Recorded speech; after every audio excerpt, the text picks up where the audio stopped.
Welcome to Transformed by Grief.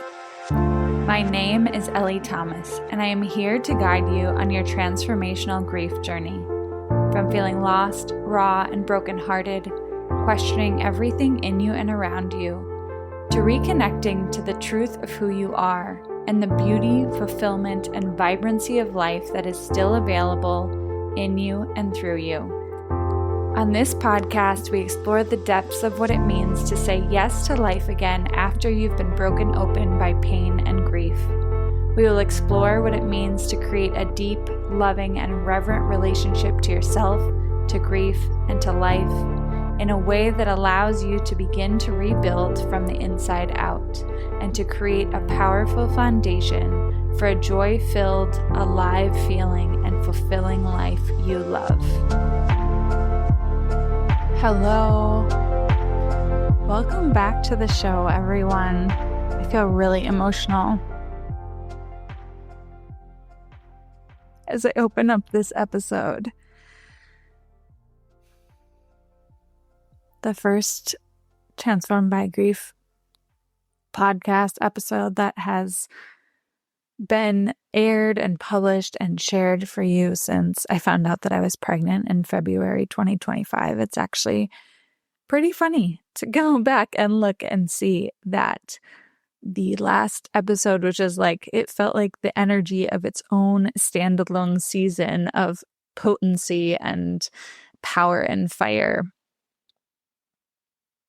It felt like it was kind of the entryway into what was about to happen. And I had no idea. I had no idea what was coming my way.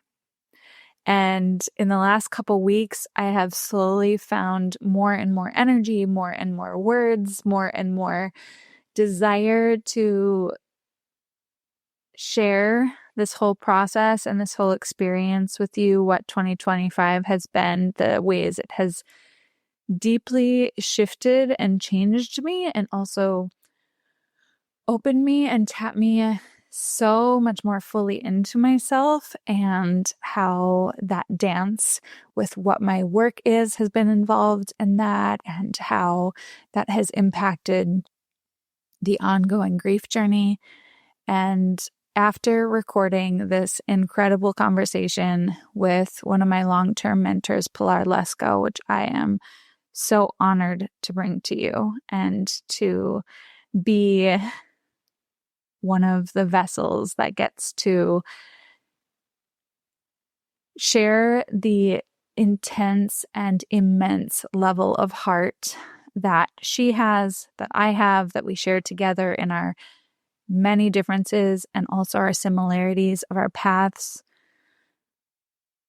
As I was anticipating sharing it with you, I really wanted to record a full-on episode for you, all about just leading up to the now before I shared this. And I was planning on doing that last week, and I made space to do that on my calendar, and it was in my focus. And then we received just some news of unexpected things in pregnancy and things that need to be considered and potentially shifted a little bit. And I had to truly live the energy and the medicine that is this episode and walk myself through the process of meeting all of the emotion that was here and all of the humanness, and also feeling the profound divinity and reassurance that my husband and I have both felt alive in our hearts in this process.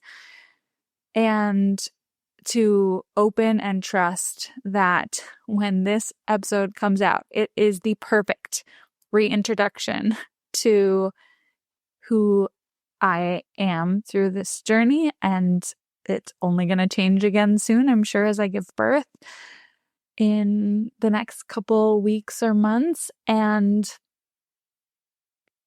also just the deep trust that this is the most perfect introduction to topics that I cannot wait to explore with you in the weeks to come. I have many episodes and shares and wisdom portals and nuggets that I have recorded that I can't wait to be dripping out for you over the next few weeks. This feels like its own kind of mini season of the show, of all of this heart energy and love that is here to share and put out into the world before baby arrives. And then I will probably take another break and just let it all marinate and come back to life in its new form again.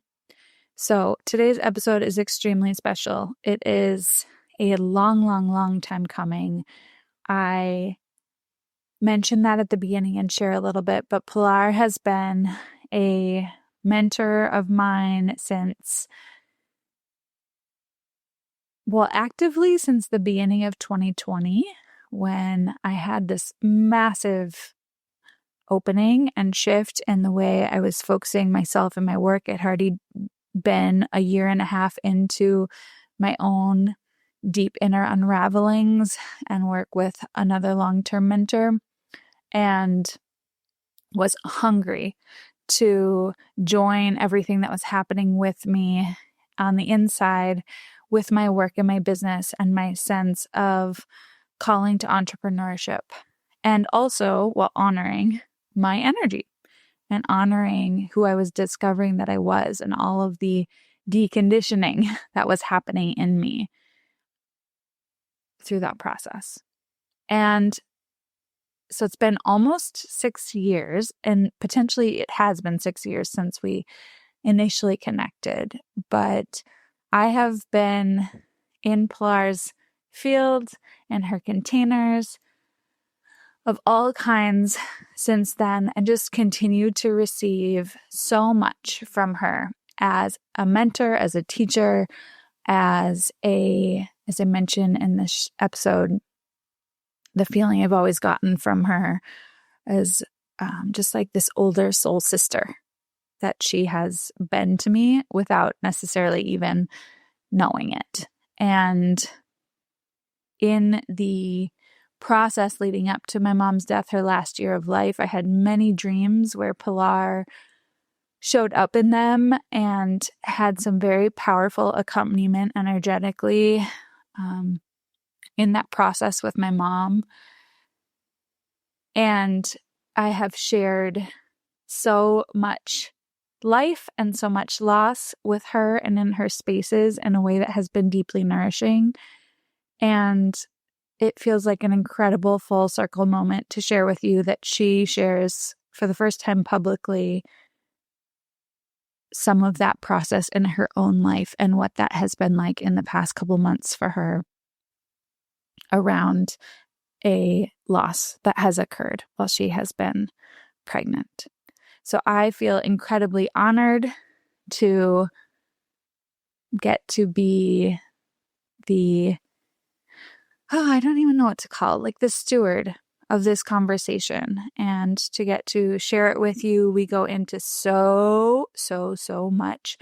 We talk about entrepreneurship and what I call now the medicine of the bare minimum, being projector, feminine beings that through our bodies have been slowed down to what has felt like zero in the external to create life internally, and everything that has opened up in healing for each of us in parallel ways and very different ways as well, being in different states of business. We both share our heart and medicine so fully in this conversation, and we go into grief and grieving those we have already lost. She shares the process of grieving her most recent loss.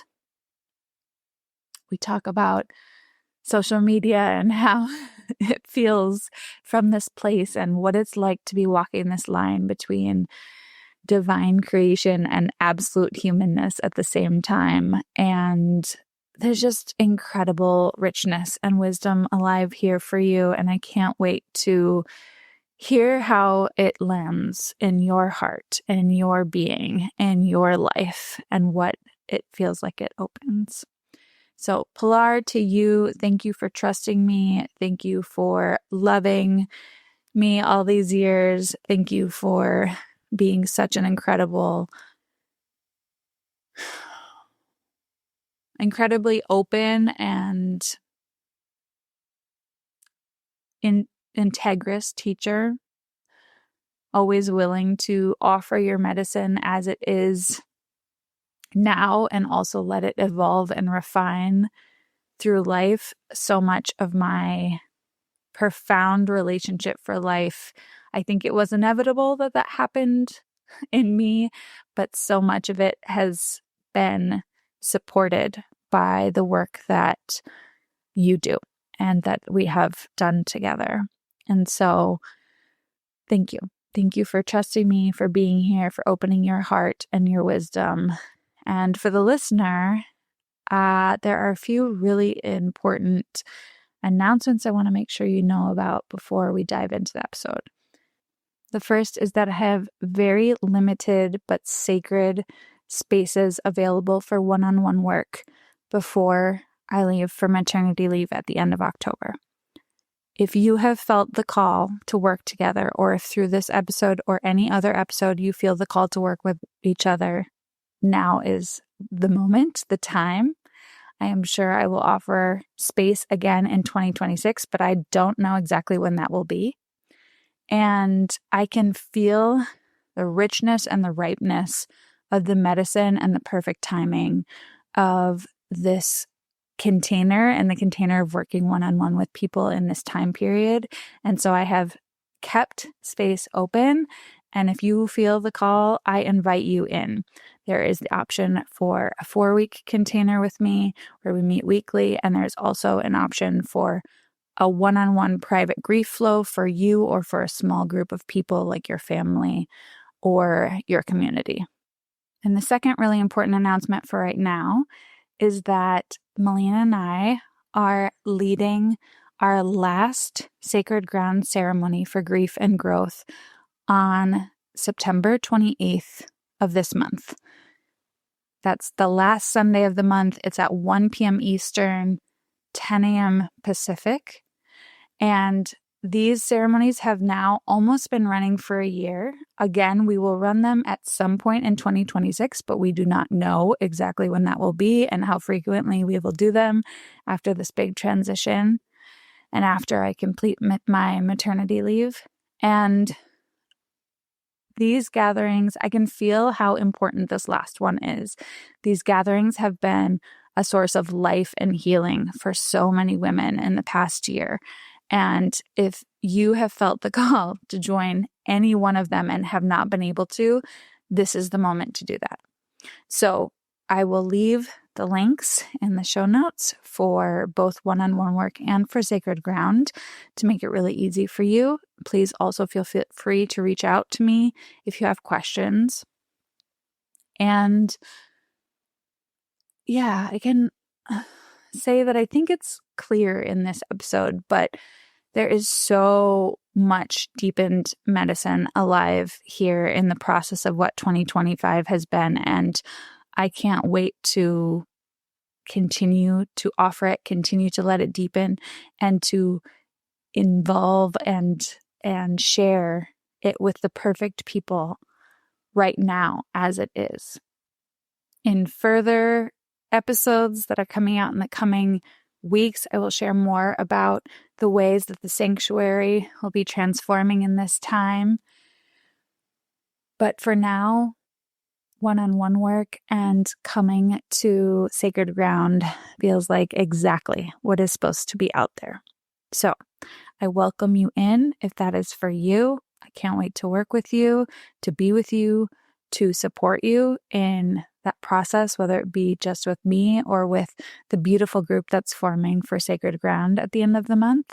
And if you feel called to dive into Pilar's medicine in any way after this episode, I have listed her membership and every other way you can find her and connect with her in the show notes.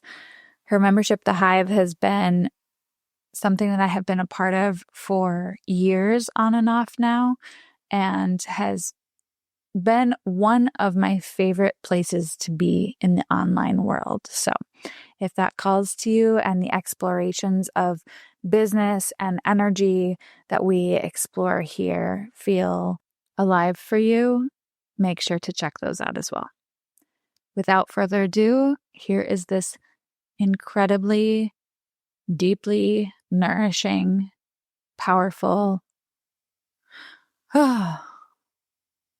heart-filled and opening conversation with Pilar Lesko.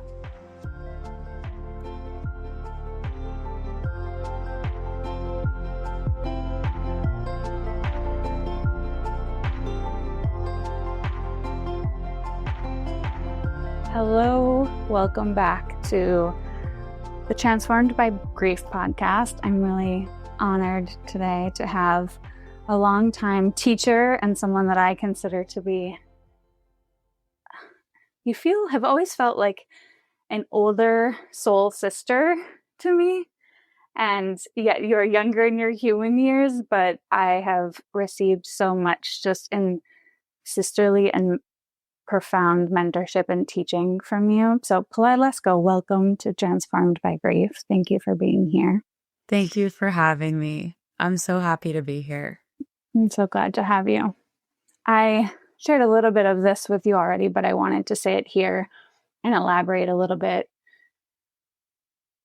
When I started the show, it was very much meant to be an Ellie show, not a lot of guests. I could feel that very clearly. But there's a few people that I've just wanted to jive with, and you've been on the short list of those people since the very beginning. And I also was always tuning into where I was at with myself and in relationship to you as a teacher and mentor and someone that I have looked up to and received from, and, all of the dynamics that I've just moved through in my own reverence of being with you in that role. And I often got this little tap like, yeah, you'll talk to Pilar at some point, but it's not time yet. And recently that felt like it started to clear. And then when I found out that you are also pregnant, everything was just like, oh, I was like, whoa, things are happening. And I have felt so incredibly deepened into myself in a way that I can show up to this conversation from a different place with you now and welcome you in a different way. And I am so kind of in awe of the underworkings and unravelings that are happening. So this feels extremely special, years in the making. For context, I will share a little bit in an intro, but for context, I've known you virtually for over 5 years, like 5.5 years. And wow, thinking of the me that maybe I've known you for almost 6. I think I remember booking in a kind of exploratory session, and I was, oh my gosh, I feel like such a different person. That is so wild to think about that. But this really feels like an incredible moment to come together and talk about some really potent alchemical aspects of pregnancy and grief. And I even feel like there's this conversation around work, and especially as human design projectors, but just in general, that entrepreneurs that wants to weave into. So thank you for being here. Anything you would like to share as we begin?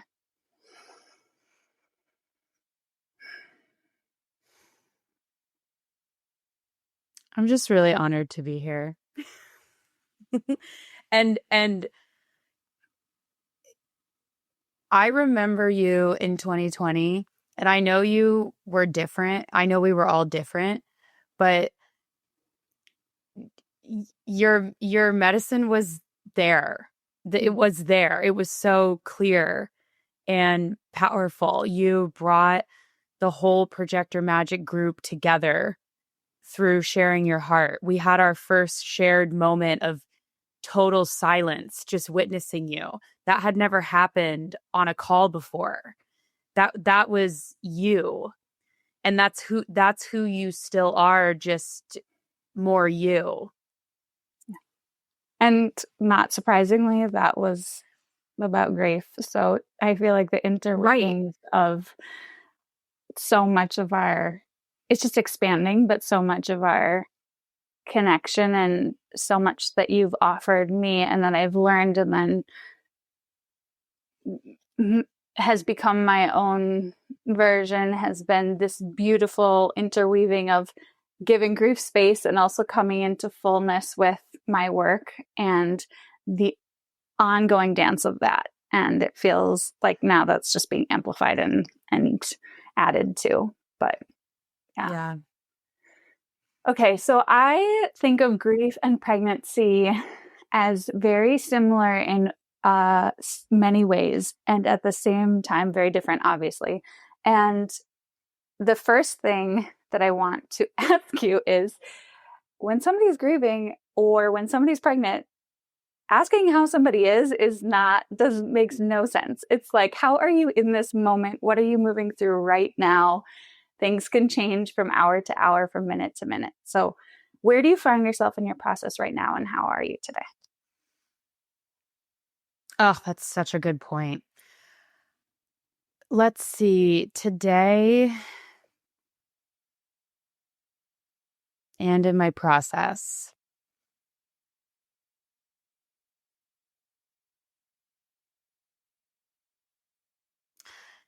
Today I feel good-ish. Physically, I just had a hard weekend.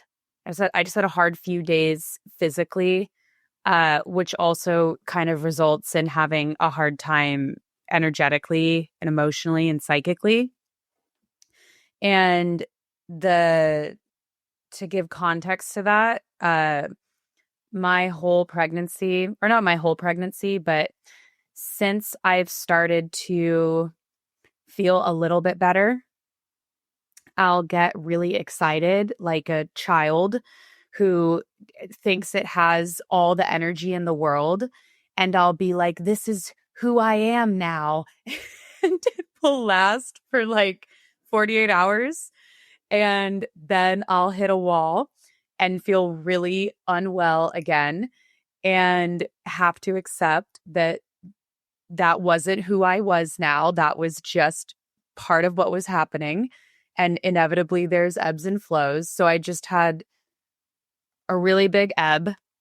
And now I'd say I'm kind of like coming back up, maybe heading towards flow. And then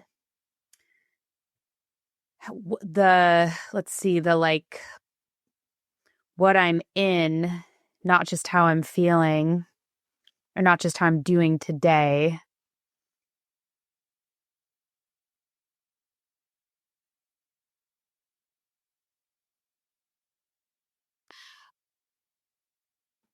A very,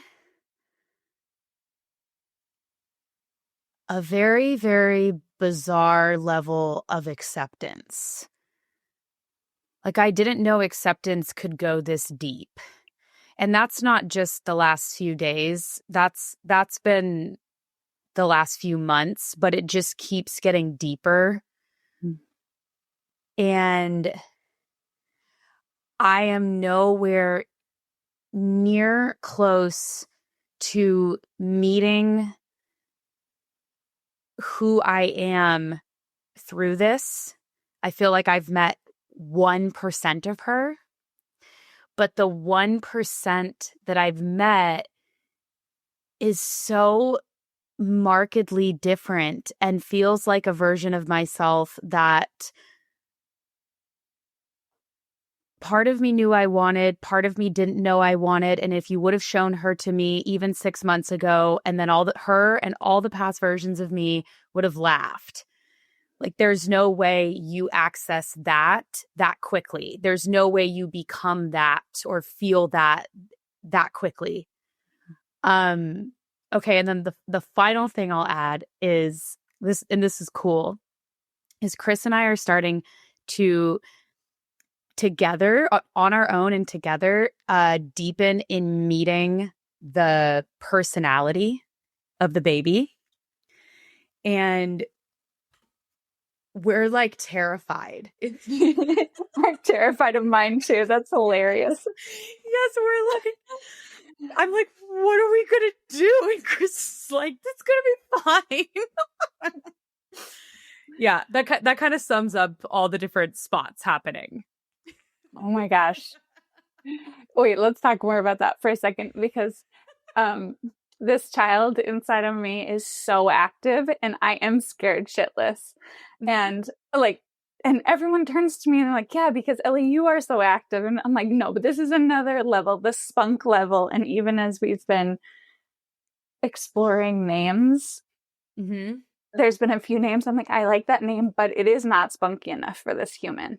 It is, first of all, I think it's so wild to have to name a human when you haven't met them yet, but or come up with ideas. But also it's been so fascinating. I'm like, yeah, I love it, but it just doesn't work for this child because the energy here is so beautifully wild. And also the level of surrender that is needed to this process, and while also being in the deep knowing that this is my child, and you know, we know each other and we are here for this, and this is all interwoven purposefully. Yeah, it's so wild. Anything you want to say more about that? Well, that's why you two are the perfect person to name her. Like, because you've the naming process is so beautiful and ancient, and it's not just you and your husband thinking separate from your collaboration with the baby about names. It's like thinking into the collaboration. Yeah. And you'll feel her like, yes, that's a good name, or that's my name. Yeah. Yeah. It's a really special process. Okay, I want to go back to feeling the physical aspects of this process and how that impacts the mental, emotional, psychic, and how that interweaves with the quick deaths and the quick welcoming in of parts of you that you never imagined could come in so fast. I was, you know this obviously, but nobody else listening may. I was in your mastermind when I found out that I was pregnant, and I had invested and started from a very different place, looking at my life from a very different place, looking at what I wanted to focus on from a very different place. And I was humbled to the core in the process of finding out, which felt so right. And also just the unraveling happened so quickly. And I could even feel it when I look back, I can feel it kind of the month beforehand already starting to happen. But how quickly, and I explain this happening in grief a lot too, where like an atom bomb goes off and then the ripples move really quickly at the beginning and then they slow down, but they are there for a long time, and you are just meeting every ripple. And so the velocity in which you're meeting them at the beginning is very intense potentially, but then over time they're spread out infinitely. And so that was my experience in this too. It was like, oh yes, this is happening, this is real, here we are, boom. And life being as I knew it, being shattered. And then also the ripples that were met over and over and over again, so much of which came on with the limitations of my body and the limitations of my energy. For me, from what I've gathered, you've been pretty sick. I wasn't as physically sick, but I was so fatigued. And to feel like I was brought down to literally, I can get food and be in bed, and that is it. And having to enter into a level of trust and welcoming that was, as I've offered this idea, but I'm starting to call it the medicine of the bare minimum. And the intense initiation that was and has been and continues to be. And also the lessons of starting to let go of so quickly what isn't going to be included in this season. And that is an ongoing process, and an ongoing process in motherhood, I can imagine. But something that I really felt so accompanied by our mastermind group and by you, and also like tremendous grief was in that for me, of the ideas and the visions and the what I thought what I thought this season was going to be, and coming into what you said, that acceptance on a level that you didn't know was possible, place, but initiated through the body. What comes up for you around that? Just such a good description of all of it. I went and am going through something really similar. I'm trying to decipher where to begin because this story for me is it's all intertwined. Yes, and it's woven into the conception. So let's start there. So I got a very strong feeling when we were, and I don't even like this phrase because trying to conceive. Like I really don't like that phrase. It's like we were co-creating to conceive. We were collaborating to conceive, but we weren't. I was trying. Chris was making art. Like he was in total flow. I was trying. And we were sitting in bed one night, and I felt so clearly the spirit who I was in communication with and knew. I knew it. I'd known it for around a year, this specific spirit. And I feel like this is a very strong foreshadowing to its personality and our dynamic. But I felt it like, I'm not coming down until like you work through this thing more. And the thing was this energy of working myself to death over responsibility. It wasn't like it wasn't like nurturing about it. It was like, your uterus feels hostile. I don't want to be in it. I was like, and it was just so clear, like and it wasn't, hey, you need to heal this whole thing. And it also wasn't news to me that wanted to transform again, because that's been transforming for a really long time. But as we were conceiving, the over responsibility, I just call it the working myself to death energy, which is an extreme way to put it, because if I'm being more grounded about it, the majority of this energy wasn't mine. It just pulsed through my system and my first energy center really strongly. And it's always an interesting thing to talk about, because we're used to hearing stuff like this and then seeing images of like coal miners or people breaking their back in a job they despise, when for me this energy was coexisting in a career that I'm absolutely in love with. It wasn't so black and white, but it snaked its way kind of through everything. And we had a number of things happen in a very small period. One was we found out we needed to move. I was in a very busy season in the business, and then we were trying to conceive. And it was like my plate of trying and doing and responsibility got so full. And it wasn't responsibility, like the way I was relating to everything was sticking it all on my back, not sitting it in front of me and being in relationship to it. And when we added conceiving, it was just so obvious that the spirit was like, no, like that. I'm not being created like this. Like, this is not how it's going down. And that night I had, I was really overwhelmed. I had hit a wall, and I opened up to Chris. And one of the things I said, which it's like, it's how I felt in the moment, but I understood more of the picture than this. But I said, I feel like something's wrong with me because we're not getting pregnant.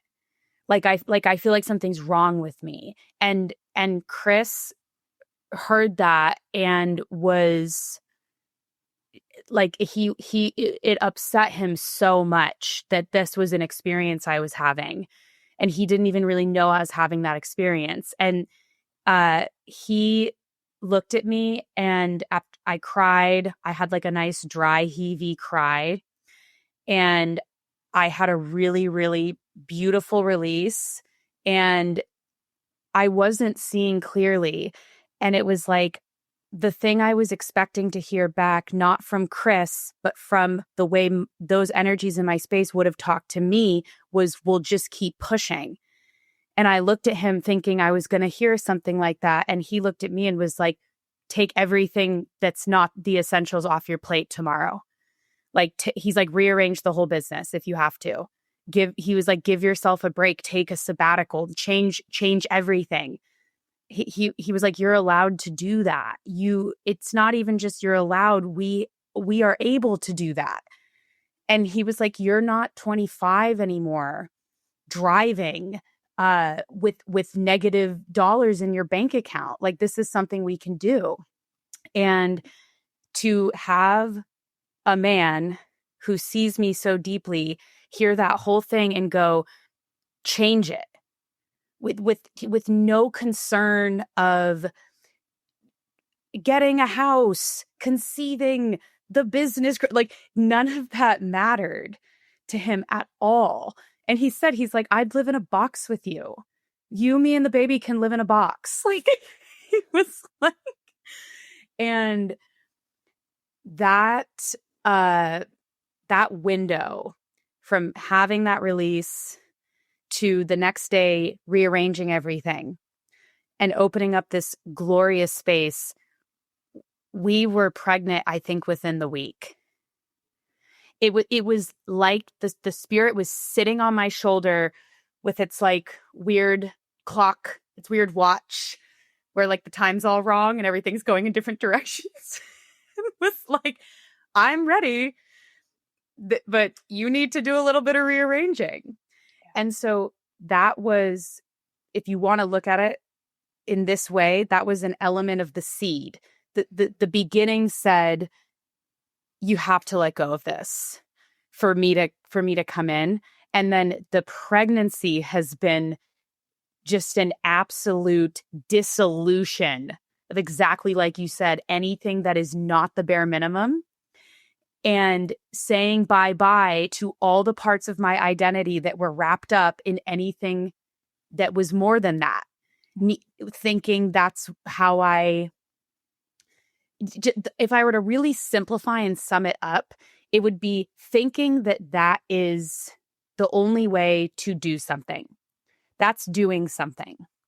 When what we're both doing right now that nobody can see is doing something in such a profound way. And that is so a testament to the feminine, to being projectors, to being highly sensitive, to being psychic. We're doing so much, and other than our bumps, no one can see. Yeah. And there's no measurable metric of like, look at all the stuff I did. Yeah. Yeah. So many thoughts. The first is, I love hearing that story with Chris. My husband and I had a very different, but a moment where after a very hard fight in a car ride home of talking through it. The car held the space for grief that's been there for years of watching our friends become parents in a timeline that was perfect for them but wasn't right for us. And I, in no moment, felt like this should have happened already. It felt very clear to me, but he had his own process with that. And I also had my own grief with just watching everyone around us that was younger than us, in the human aspects, step into this new phase of life when I was having to do things differently and process loss and process parts of work and life and our move from South America to the US, which takes so long to truly feel like in rhythm again, individually and together. And home wise, all of the energies of that. And while there was no doubt for me that was the correct path, it was also extremely painful in moments. And I just remember that car ride of like watching my husband finally share some of his grief and me being able to see I've had that grief too. And maybe we've shared it in nuggets, but something about that moment just let it all be out there and released from the energy of the two of us together and the energy of his body and my body. And I think I had my last period while we were having that conversation. And I don't know if you know this part of the story, but I'm sitting right next to a window and there's a yard light that comes out from the edge of my house. And this tiny little screech owl came to visit us one night on a Friday night. I happened to be working at like 8 p.m. because I had stuff I had not finished yet. And Saba and Pepper were watching TV. And I'd gone outside and came running up like, look out your window. And there's this tiny little screech owl just staring at us through the window. I literally it's like 2 arms lengths away on the other side of the window. And we came back to the calendar after we found out they were pregnant and looked at the pictures. And that was within 24 hours of conception.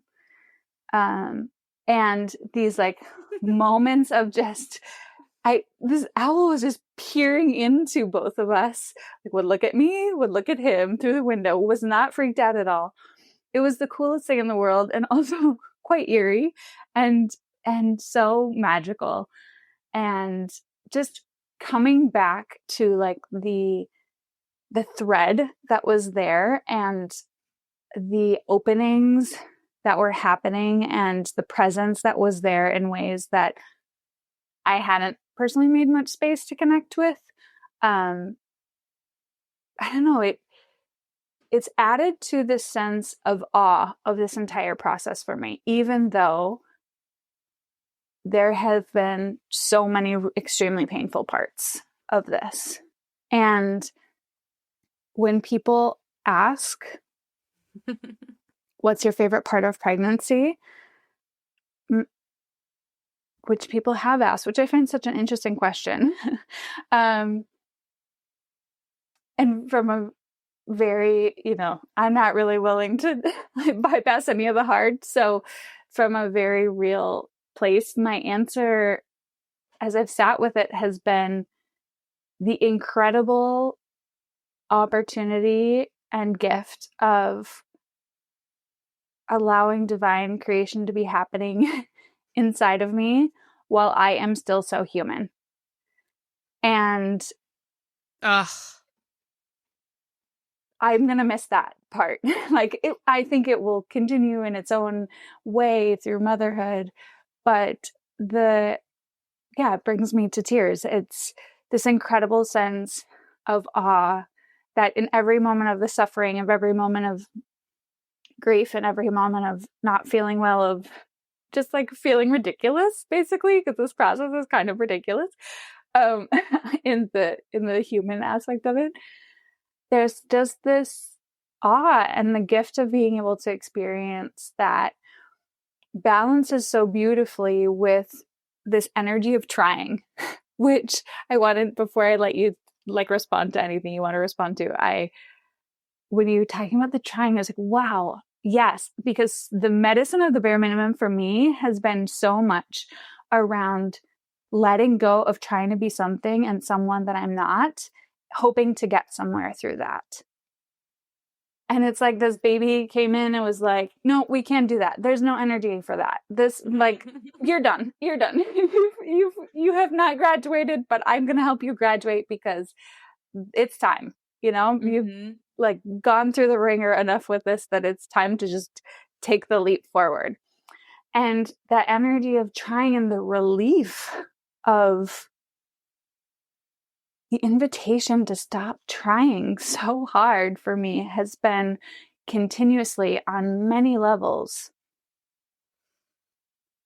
And as you said, something that I think I even mentioned in our mastermind sessions, in over responsibility with my family, or things that over caretaking that I was working through in the month before we conceived. And that was like, this is a do not pass go thing. And then boom, that atom bomb thing where just everything is leveled. So I'll let you kind of see whatever you want to respond to about any of those aspects. But yeah, wow. It's also interwoven. I have trouble really parsing it into a compartmentalized conversation, but it's a very profound feeling for me, it has been to come to acceptance of not having to try so hard and literally not being able to try so hard. And then to surrender to the fact that within us, this unseen process that is so divine is happening, as you said, minus the bump. Nobody is aware, right? I mean, aware, yes, but really taking stock. And yeah, what comes up for you? So much. Your answer to your favorite part about pregnancy is so perfect. I've been saying something similar, but not as eloquent. Like mine has been the fact that I am growing life and the magic of that, and then getting to feel the life and feel the spirit amidst so much poop, like feeling amidst never feeling worse, like and never so much death, so much rearranging. But you summed it up so perfectly, amidst being more human, more humany human than anything has ever been on all levels, from my body, what it does, to everything happening in my life, to what my days look like, all of it. And then this is just happening. This is just happening inside of me. And that, when I was really sick, was other than the psychic elements of what was occurring were very difficult, but really, really profound in terms of things that wanted to clear out of me and things that wanted to be transformed. That was a huge part of being sick. But in all honesty, that was still kind of hard work in a way. And the thing that got me through was like seeing that week the heart had grown, or feeling the spirit hanging out outside of me, like checking in, or feeling the spirit's collaboration with what was happening. That was like the thing that it would like, when we went and got an ultrasound, I was like, and we heard the heartbeat, I was like, this will see me through weeks of feeling horrible. This sound. Yeah. I don't know what else to respond to. You said so many amazing things. Can you like cue me up with a specific thing? Yeah. Trying. More. Any other thoughts on trying? You spoke to it a lot already, but Yeah. Let's see. For me, because we're having very cool parallel experiences and then there's some awesome differences. yeah. For me,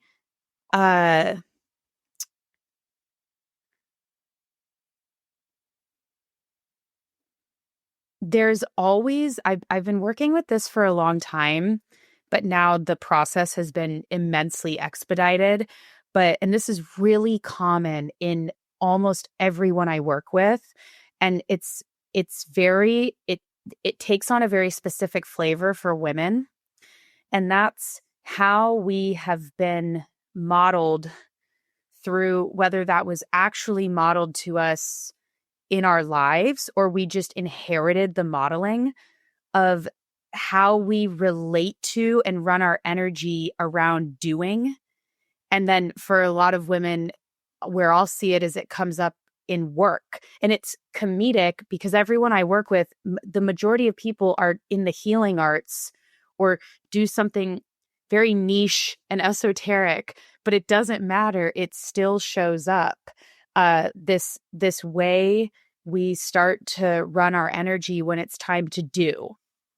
And I had that very strongly. And it was interesting how it entangled with different parts of my personality and my identity that are natural.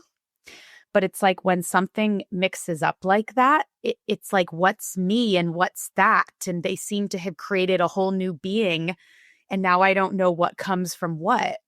Mm-hmm. And so I had been working on this for a while leading up to becoming pregnant. And I was moving at very much a snail's pace. And because I had the energy to still do in a much bigger way than I can now, it was easy to work on it a little bit, but still not intensely overload myself. But it's like, oh, I'm just going to have a candy bar because it's there. You know what I mean? Like I have there's like a whole cabinet of candy bars and they're just, it's like that. It's like the cabinet of candy bars was full. So I could just take one and eat one because it was right there. And that energy, we could call it like a trying energy, but the way it would, if I were to really, really simplify running my energy like that took all the fun and richness and beauty out of anything I was doing, even if that thing was rich and fun and beautiful. And as we were leading up to becoming pregnant, I was having a really deep go of it with time, with linear time. And I was having a very, very Saturnian period. And this actually really wove in with conceiving, because I remember I was like, conceiving cannot be a thing I'm doing on my to-do list. It cannot. Like this and that don't belong together. But I was just coming in to deeper contact with the nature of linear time and our collaboration with it, and how me running my energy like that, time would go like this. It would just drain. A day would go by and it would feel like 2 minutes and the day was gone. Mm. And I had been watching this, noticing it, and being like, I cannot live my life like this. It doesn't matter that I love everything in my life. That's not enough. I have to be so much more diligent about the energy I'm running when I come into my life, because it can go so fast. And that is not what I want. And this was like a couple years before. And I remember thinking, I don't want to become pregnant and become a mom and miss my life. Yeah. Because there's more to do, and sports and like car rides and all the things. And it can just become more to do, more to track. And I was like, I cannot, it's like, what better way to be completely obliterated by the need for presence than building a life and birthing a life and then meeting that life and stewarding it. And I felt that coming. And so, okay, all this to say,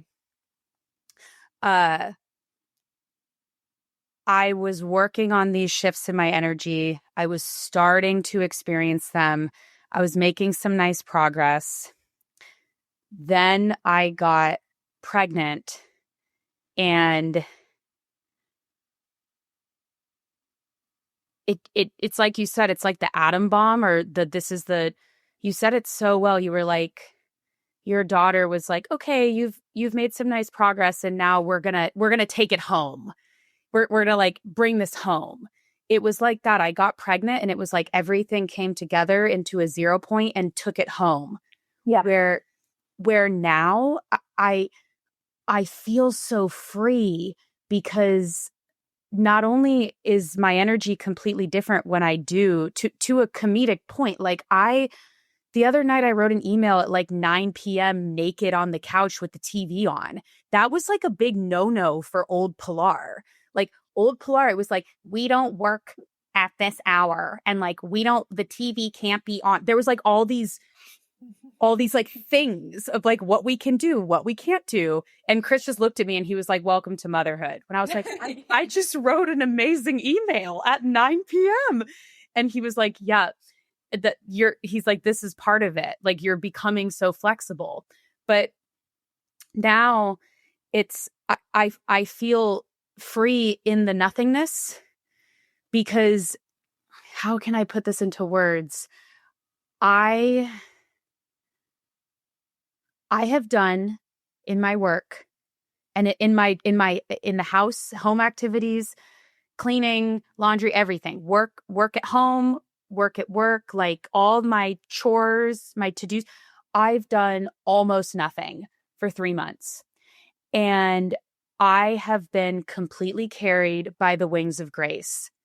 And one of my teachers said to me, he's like, well, now he said, you're streaming more spiritual energy into your work than you ever have before. Wow. And he was like, look at how much that does. And then he said, and this is what you do when you become a mom and your plate gets fuller, is he said, you do it with your kids, you do it with your work, you learn how to exert less and offer more spiritual energy into everything. And he was like, and that's how everything miraculously gets done without you overdoing it. And I've experienced that. I've tasted that. And it's hilarious because this, I've talked about this for a very long time. Like, I've talked about, like, there is a power in your being and in your engagement with life that carries your work, that can't be defined by how many tasks you did that day or how many emails you've written. And it will do a lot of the heavy lifting for you. And old me knew that to a degree, but this me is like the roof has been blown off of what that actually means. And it's only just the beginning. And I'm no longer, I used to look at women and go, how are they doing all of this? Women with multiple kids, who run businesses.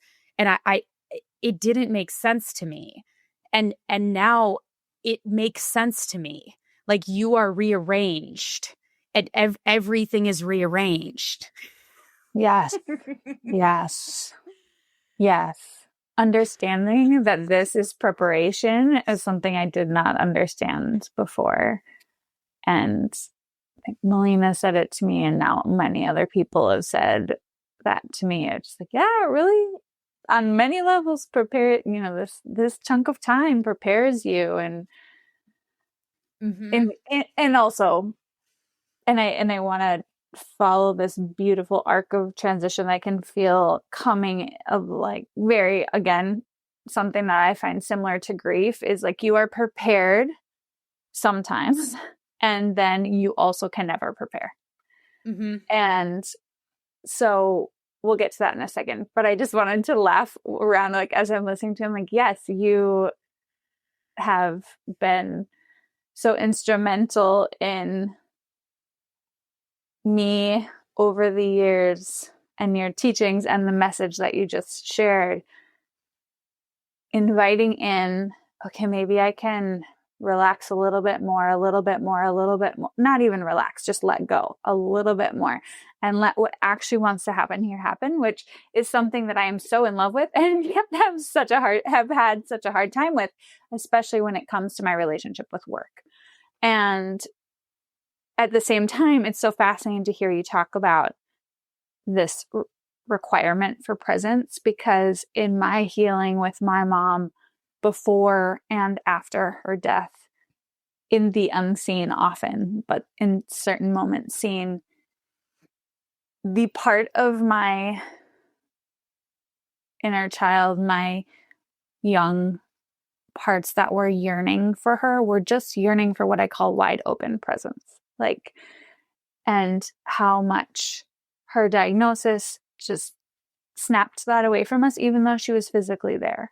And, there are many, many, many details or moments where she was present, but there was also just this sense of that not being there. And then to see in me all of the places through this process of, oh, it's ready. You're ready to not only receive this medicine fully, but give this medicine through being so present and letting everything else not matter quite as much, and letting and trusting the spiritual energy of what is here to do what really matters and to bring into form what really matters for you, to gift you energy where you need it, to really be do the orchestration of, like, all of the pieces. Wow, that has been extremely humbling to me. And also, like, I can feel the wild aspects of being challenged by my own, in the same way, the places that I am challenged and could be challenged as a mother, in the same way, this is what I needed for my mom, and the, karmic pieces of all of that. But yeah, it is such a relief. It is such a relief. I feel so grateful to get to experience that. Yes. Yeah. Like, I care about the same things, but I care in such a different way. And I think after birth, I'm going to care even differently. And the ongoing exploration of that can sometimes feel a little daunting to me, and also feels completely magical. Yes. Yes. Can you feel your brain changing? Oh, yeah. Yes. It's, I keep saying this is the craziest psychedelic I've ever taken. It's just like you said, the caring. For me, the ecosystem of my life has been rearranged in a way that I never could have done on my own. And it is so much better and more true. And it has made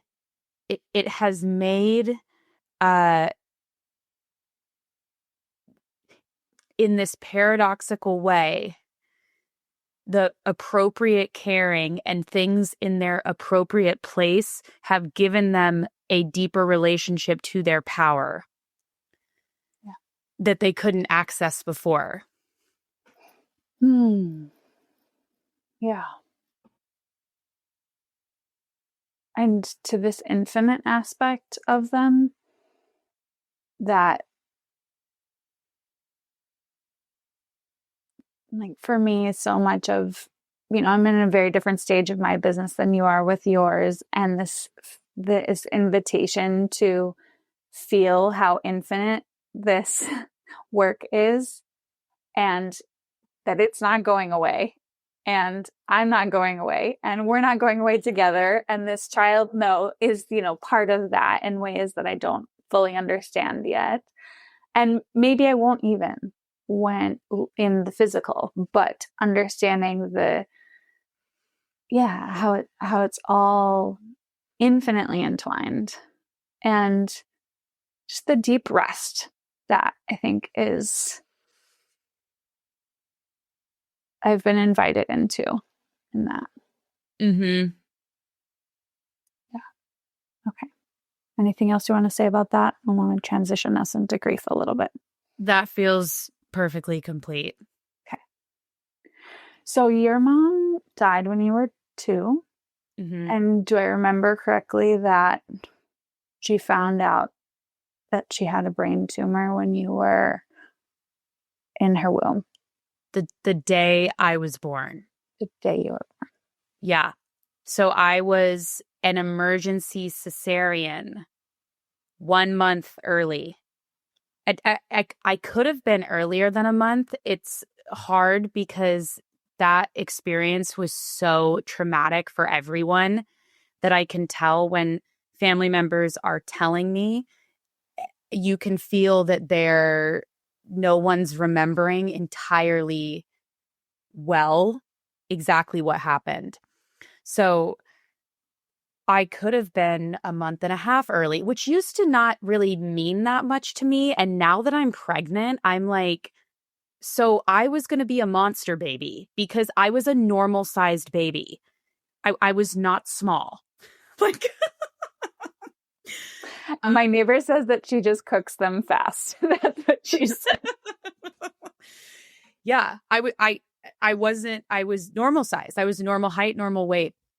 But it was, so my mom had either a seizure or a stroke. I think it was seizures.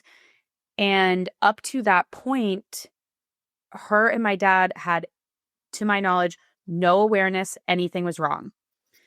And she loved being pregnant. Everyone, I totally took on some like fantasy pictures. I was like, it's gonna be amazing. I'm gonna feel so good though, because everyone said that's how she was. So I was like, that's how I'm gonna be. But anyway, she loved being pregnant. And she had what I think was a seizure. They rushed her to the hospital. And this part is interesting because I almost feel like what happened is either they knew something was really wrong, but didn't know what, or they had a pretty good idea that it was brain tumor and didn't want to freak her and my dad out because it went Pilar. I just was telling my aunt was just telling me there was a big meeting with the OBs and the doctors and I think probably brain surgeons of, can we take the baby out? It was like a Grey's Anatomy episode. Like they had a meeting of, can we take her out? It was decided yes. They took me out. And according to my dad, they took me out and within minutes, doctors filled the room. And my dad knew something was horribly wrong. And this part I'm not sure about, but and again, being pregnant, I'm like, you just continue to understand your parents for the rest of our lives. We'll be making sense of our parents. But I think almost the exact age of my dad when this was happening. My mom was 2 years older. And I'm also now pregnant like she was. And I'm just, it's blowing my mind what they experienced. It is like, it is incomprehensible. I'm wrapping my head around it, but what they went through would destroy almost everyone I know. So I think she might have had brain surgery the same day she had a C-section. Wow. I think I was just talking to my uncle about this, and he said, because there's something happening in my family right now that's extremely similar that happened to my mom, which has been its own big thing happening while I'm pregnant. And I was talking to my uncle, my mom's brother, and he said, what's happening with our other family members, I had asked him, I said, is this what happened to my mom? Is this the same tumors my mom had? And he said, yes, this is exactly like your mom. And he said, the only difference is they've had more time to make decisions, whereas with your mom, it was so bad, they just immediately went into whatever they had to do. So I think she might have had brain surgery not soon after having a cesarean. Wow. And then she was given not long to live. Like, I think it was maybe 6 months max. And she had it's called glioblastoma. Mm-hmm. It's when the tumor has progressed and spread to stage 4. And she lived for 2 years. And this is crazy because I'm understanding this now in a way that I didn't before. And I'm sure once I have a child, I'll be understanding it in a whole new way again. But something I've felt and uncovered is everybody loved me so much, but nobody was saying hello to me. Everybody was so wrapped up in what was happening. Because it's like I came into the world and my dad's wife is dying. My uncle's sister is dying. My grandparents' daughter is dying. Everybody is now experiencing this from the moment I enter.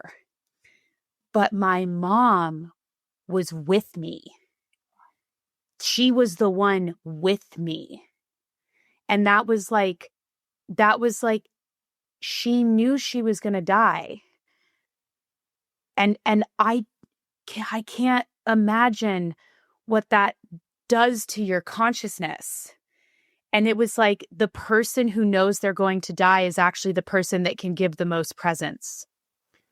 Because everyone said she was just accepting. Like, she fought and she did live longer, but there was an acceptance that kind of freaked everybody out. But the gift she gave me was being my mom and being with me when nobody else could in that way. Wow. Yeah. We get the wide open presence. Yes. Wow. You've already spoken to this a lot, but what I was going to ask you is how I don't know if carrying is the right word, but how is carrying the story or relationship to the story or feeling the still potentially alive psychic exploration of this story, what's that been like for you?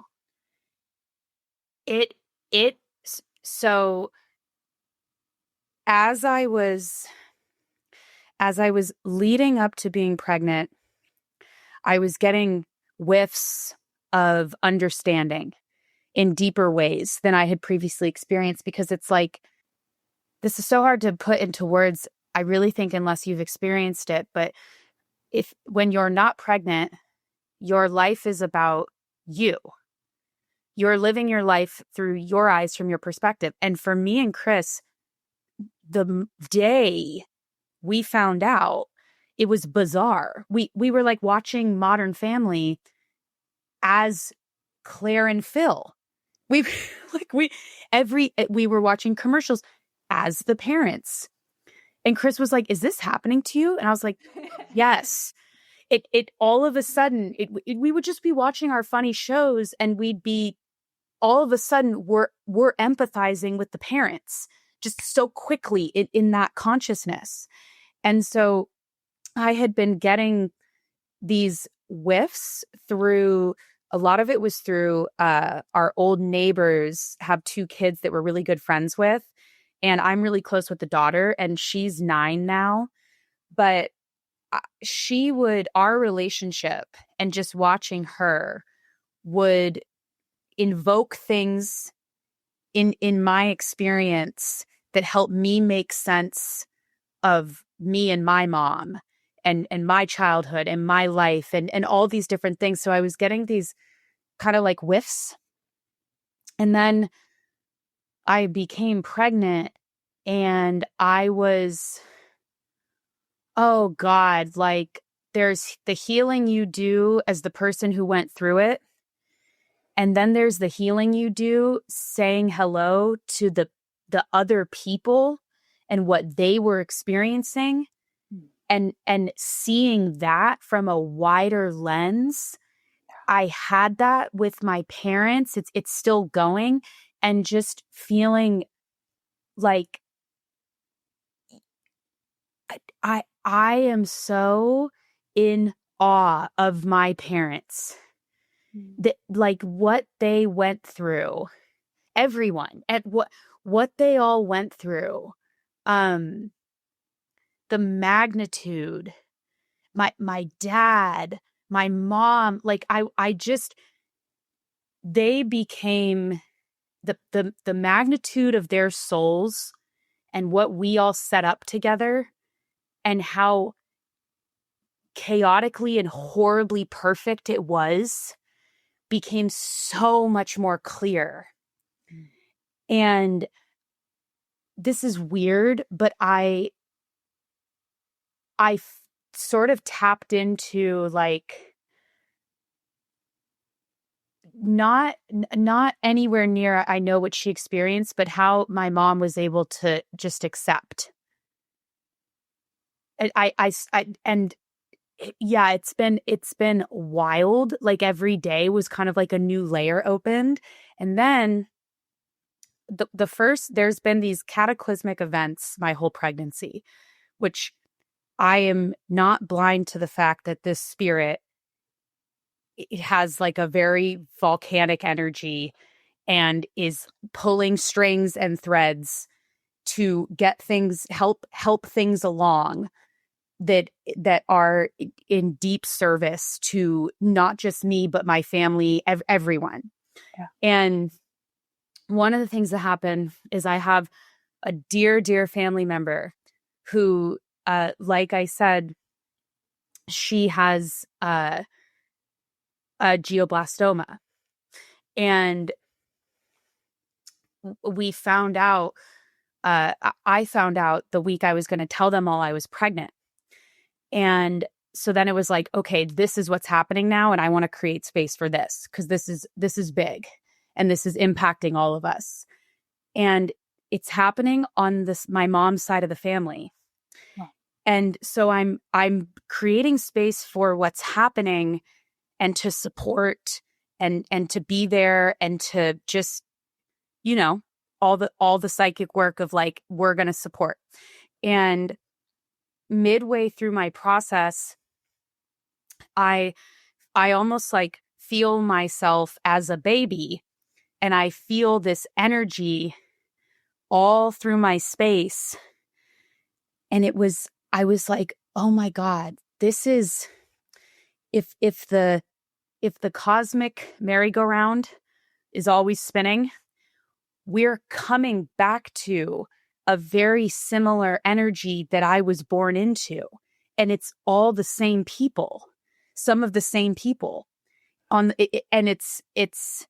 I was getting it from everyone's perspective. It was like, now I have an understanding of what all the adults were going through, because I'm a baby. Everyone else is adults other than some of my cousins. Grown people with fully developed brains finding out either their daughter, their wife, or their sister-in-law is now dying and has a baby. Like that's a crazy thing to go through. But then I also simultaneously was becoming aware of it. How I would describe it is, for me, there's always been different energies in my space that I know they're not mine, but I don't know what they are. And they've been with me for so long. And I know if they're meant to leave one day, they will. But it almost has kind of felt like I was born and I was handed like 6 backpacks. And it was like, here, carry these until it comes time that you don't carry them anymore. But you have them and they're heavy and you're going to be walking around with them for a very long time. And so it was like a backpack of like boulders that filled my space. I became aware of, this is the energy I was born into that's always been swirling around me. And this happening in my family gave me a chance to start seeing and clearing something from my field that I just thought was there forever, or for a very, very long time. And if I were to describe it, it was like I came in, I left the womb and I came into like a different womb of shock and fear and confusion and grief and anger and just total chaos. Like the atom bomb dropped the day I came in. Yeah. So it was like I entered in the atom bomb. Yeah. It's like hard to separate the two of you. Yeah. Yes. And this process, I just never thought I couldn't have ever conceived of this, that while I'm pregnant, I would get this opportunity to see and start to release some of these energies that were just a backpack I had just been handed. And I felt the baby, like the spirit, like, you can let go of this now. Yeah. This isn't you. Yeah. Wow. As I was listening to you, well, this is what came up. I don't know that you would, and you can tell me, relate that backpack carrying to the word responsibility. But something that came up for me is this experience that I've had, which I assume is my own version of an experience that I think a lot of people have, but we all have it so differently that there's almost a loneliness in it. That's been what my sense has been, which has been the sense of feeling this exit of responsibilities that cannot be there anymore, or are not ours to carry, or were never our backpacks to hold, that are being cleansed and released finally. And then with time, feeling the energy and responsibility of motherhood, but in a because responsibility is something I've also worked on with you and throughout your work a lot. And I remember years ago when you were teaching about it, and I heard someone say, yeah, responsibility, ability to respond. And I was like, wait, what? How did I never think about this clearly before? But now thinking about this ability to respond to the energy of motherhood and feeling that descend into my body and like into my life and start to touch me and start to prepare the space for what's to come. The first few moments that I felt that, I was just in tears all weekend. I yearned to talk about it with my mom and like yearn for the person that felt that for me when I was growing inside of her, and felt so much compassion and curiosity and understanding and healing, in the sense of, whoa, she felt this for me, like her version of this for me, even though I didn't necessarily know how to receive it as a kid. It was there or her version of it didn't look the way that, I perfectly received it. But I have zero doubt that she had her own experience of that. And there's been a lot of moments of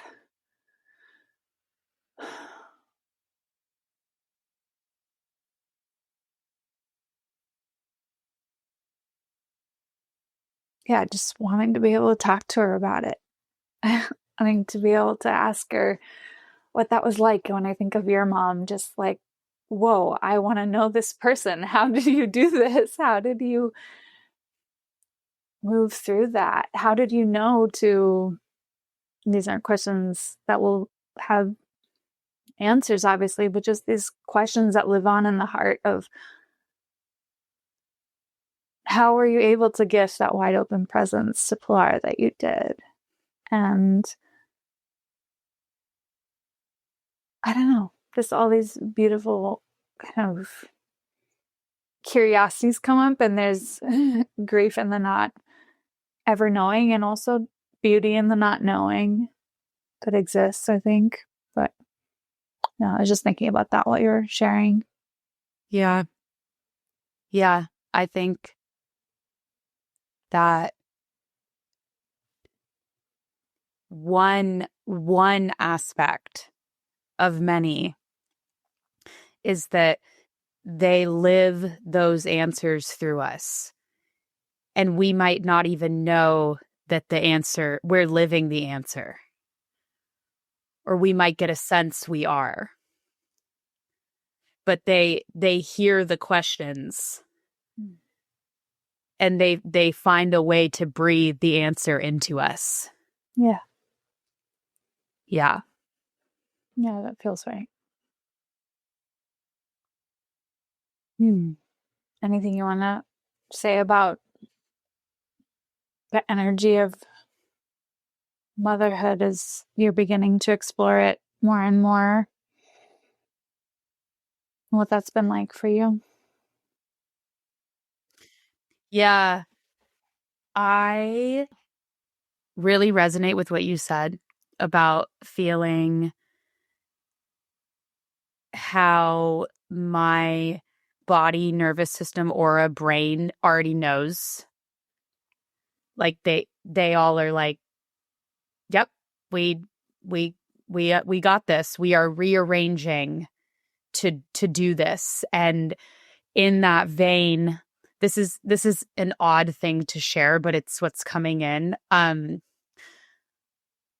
I have had this very strong kind of splenic instinct of really not I'm not being avoidant of information. I just am being, I don't want to read 80,000 books. I don't want to read every article on everything that could happen. I don't want to know the infinite vortex of experiences. I already know them psychically. And everyone's different. I've had a few friends who are mothers who are like, oh, I have this PDF of all the best books and I'm like happy to receive that from them. But I have felt, and I think part of this is the age we live in. There's something so, there's something that feels so right about knowing all the way from primal physical to like soul level intelligence, that we were born to do this. And there is living libraries of wisdom pouring through our cells. And I haven't wanted to shroud those in too much information. I'm reading some stuff. I'm happy to it's like, the stuff that comes in, you're like, oh, that's right, I'm supposed to read that. I'm still having those experiences, but there's a whole book I'm reading that's just happening through my body, my consciousness, and my communication with the child and with Chris and the collaboration of all of us, that Pilar, would be missing if I was oversaturating myself in information. I'm also like you, I'm so sensitive. So I can get like really full of things, like on Instagram, I'm like, I just looked at 3 people and now I need to like take a bath because Yeah. like, and so that has been really cool, and it feels just oddly very right. And I'm not blind to also feeling like the spirit of the baby like is like, yep. Like I'm teaching you right now.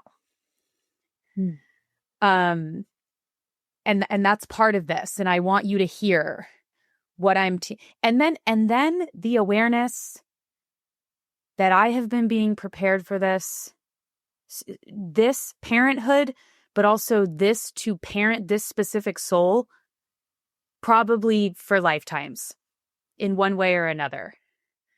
And that's all available. Yeah. Yeah. It is really wild to feel the humanness of the preparation happening for me personally, like in the emotional realms, especially, and the levels of maturity that I've been able to step into through that alchemy in my life over the past 7 years of now being able to interact and lead and guide and be present from the me that I am now. But then to think about it in the vastness of eons of energy of knowing this being and this being knowing me. I had this incredible glimpse of an image about a year ago. I was really my arrival to feeling quote unquote ready, which I never expected to feel ready. And I also just felt so not ready. And so, I had this inner battle for a long time that I worked with a long-term mentor of mine around, because she was like, your motherhood is here. Where are you in relationship to it? And I was like, I have to choose work or motherhood. And this constant feeling like I had to make a choice. Like, where's my energy going to go? If I have the energy that I have, I don't have it for both places, which has now is being reworked and it's on many levels. But I had this image at one point in that exploration that just calmed all of that. That was, if I saw myself at the center of my life in all of these parts of my life and just let this baby arrive, like where did it, or let a child arrive, where would it arrive? And it just showed up in my lap and so clearly knew everything about my life. So clearly knew what I was here for, what I was doing, what was happening in my marriage, what was happening in my other family. It was just, in my lap, a part of it. And that image was the beginning of like this exhale from that tension that I felt for so long. That's just beautiful. It's so beautiful that you got to transform that before it arrives. And that you got to open your perception, your perception widen to see it is in collaboration with everything. I had for years in my 20s so many different wise women. When like there's a message you're supposed to get and people just randomly give it to you for years and you didn't ask for it. One of the ones I've been getting, honestly, since I was little, and Nona would look at me and go, Pilar, babies aren't bad. She'd always say that. She'd say, babies aren't bad. Wow. Babies are a blessing. And Nona lived that. Like it was not, she lived that. Nona had 4 kids, my mom's mom, and then also basically raised one of my cousins and then me. And we were her 5th and 6th children. And when my mom was pregnant, when my cousin when his mom was pregnant with him, Both situations were interesting circumstances. Mine, because of what I shared, his was different. And she dropped everything to support the babies. And so she'd always say, babies aren't bad, babies aren't bad. And then different women, as I got older and once I had the business, it became, there's this one woman who I love, and she, every time I met with her, she'd be like, "Are you pregnant yet?"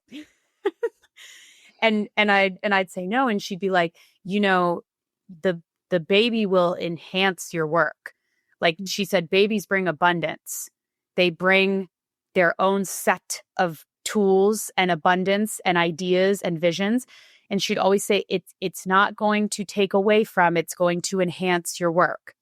And she's saying that to me all through my 20s. So I kept getting these messages of like, similar to what you learned. It's like people were trying to get that through to me of, yes, you'll change. Yes, your energy will rearrange, but it will come and it will know what you're up to and it will enhance it. and I know there is not a sliver of doubt in my mind now around that. It is so obvious to me, not even being a mom yet, just being pregnant. It is so obvious to me that is true. Yeah. Yeah. And I think in every layer that we're humbled in the process of the letting go, it's like, oh yeah, this is part of it. And it's knowing that offers so much in that rapid release and rapid welcoming in. I just want to make a comment about social media. It's so funny. I am so bored by what's out there. Like I look at that from a pregnant place and I am like, this is so flat. Yes. There is this, and I'd still play with social media because there's moments where I really enjoy it. Mm-hmm. But it's like the awareness of how flat it is like never before. And is only growing. Yes. Okay. Yes. So I was feeling this right before I got, it was like the 3 months before. I was like, I'm so bored with all of this. All of this as in even parts of my work. Like I kept saying bored, and Chris was like, pick a different word. It's not bored. Like it's something different. And so the thing I came up with was the frequency of disenchantment. I was disenchanted. And I recognized before I was pregnant, this is a natural part of evolution. I'm seeing this differently. There's an evolution afoot. There's nothing to do, but things are changing. Then I became pregnant, and it was hilarious because like before I was like, there's going to be this rebirth and I'm going to be passionate again and I'll be enchanted again. And I became pregnant, and the frequency of disenchantment went up like 1,000 hits. Yeah. Where I was like, now I just really don't care. And the way I've been relating to it, this is actually such a great thing to talk about, because if I didn't have a relationship to hormones and just took everything that was happening as this is what it is now, I would have closed down everything I do. I would have literally shut down everything. I would have gotten off social media. I would have done very extreme things. And I was working on this with one of my teachers, and there was 2 really profound things that came up. The first was the level of knowing I had before felt big compared to now. And because I said to him, I said, I feel very, I don't know about my work. It's just a big, I don't know. And he was like, I can so relate to that. yeah. And he was like, well, look at your knowing before and how much of that energy was yours. And I was like, oh, some of my knowing before wasn't even mine. It was other people's, it was other energies creating a stronger sense of knowing than what I actually had. And then I also look at how normal it is to go through something like pregnancy and feel your knowing get really, really, really small, and how that's completely natural. And he even said, you're in a better place now because you're starting with what's true, which is like, I know 5%. The rest I don't know. And so there was that piece. And then there was the piece of, and this one has been more difficult for me, recognizing that the level of passion and creativity I felt from my work before is just not there now. And that doesn't mean I mean, I shouldn't say it's not there across the board, because the one thing that's held true is when I work with people, I'm on. I feel it. I feel the projector magic. I feel the baby all excited whenever we're working with someone. And that's there. And that's alive, and it's where all the life force is. But in terms of me creating things, which is funny because it's like, well, I am creating something. Yep. Your creation energy is redirected. Yes. In terms of that, which social media is us creating things to share. Sure. And so anything in that arena, I've just felt like a nothing. And what I've been, I guess I want to say grappling with, but then also kind of successfully doing, is still doing what I committed to do, still showing up for what my commitments are, with a lesser amount of passion and a lesser amount of external creative energy like pulsing, and then just letting that be okay and seeing that everybody's totally fine with it. Yeah. Like it's not a huge deal. But to what you said in the beginning, yes, social media feels like flat papers. Mm-hmm. And it's very bizarre. Yeah. And the people that I'm enjoying the most are surprising to watch or to like observe in the flat paperness are really surprising me. You know who one of them is Bethany Frankel, who I never. She's Scorpio. Oh, not surprised. But yeah. I was never a Housewives person. I didn't even know really who she was until not that long ago. And yet my sister asked me, like, what do you get out of this? Like engaging with her stuff. And I said, I just so appreciate that she just is who she is and just does what she wants to do. Yep. And so much of my medicine in this process has been embracing that about myself. And of course, one of the people that I'm most enjoying engaging with is somebody that, in her 50s is just living that. I love her. You should go on YouTube and just watch clips of her from when she was a housewife. I loved her on the show. She was one of the best ones. She would just say it like it is. She'd have the funniest commentaries. It was great. I think she's a Scorpio sun, Capricorn moon. She's very to the point. Yes. Yep. And not only to the point, but just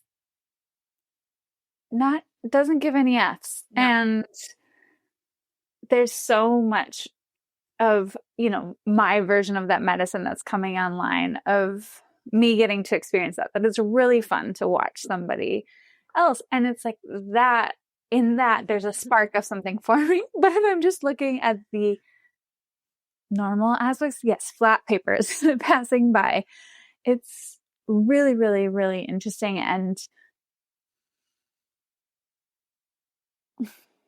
I'm really excited for you. I'm really excited to watch what happens in the next, how many weeks pregnant are you right now? Like Today 7, is 19. 19. Okay. Mm-hmm. I'm really excited to watch what happens to you around this I don't know. Because I have had this reflection in the past few days. I was like, wow, I really didn't know for a long time. And I found so much acceptance and peace in that I don't know. And all of a sudden, my work is like circling back hardcore as I'm entering like my last Of course. stint. Right. And it's hilarious. It's like circling back, and the depth and the all of the beautiful parts of all of the pulling off the pieces of the trying and the uh, caring and all of the things, it's starting to circle back around in just this like incredible invitation, but it feels so amplified. And I was really tempted, you know this, to like question and release the grief label of my work at the beginning, and at the same time knew there's no way grief is never going to be part of my work, right? And so the invitation of the unknown, of the I don't know around that was just like, okay, welcome in the other things, but don't get rid of the things that are here. And now I'm finding this massive circling back around where, oh yeah, it all is starting and ending here. And then it's going to have a new iteration on the other side of birth. But it's so wild to see. And I'm really curious to see what will happen to you as you're attuned to that. Because that's very, very, very recent. Like I'm going to be 32 weeks on Friday, and only in the past 2 to 3 weeks have I felt that happen. And it's as the slowdown is happening in a different on my body level, and then I'm allowing that to happen on another level, because second trimester has its own kind of energy that starts to take form, and only in the slowdown is that starting to happen. So I'm really curious to check back in and see what that's like for you. Wow.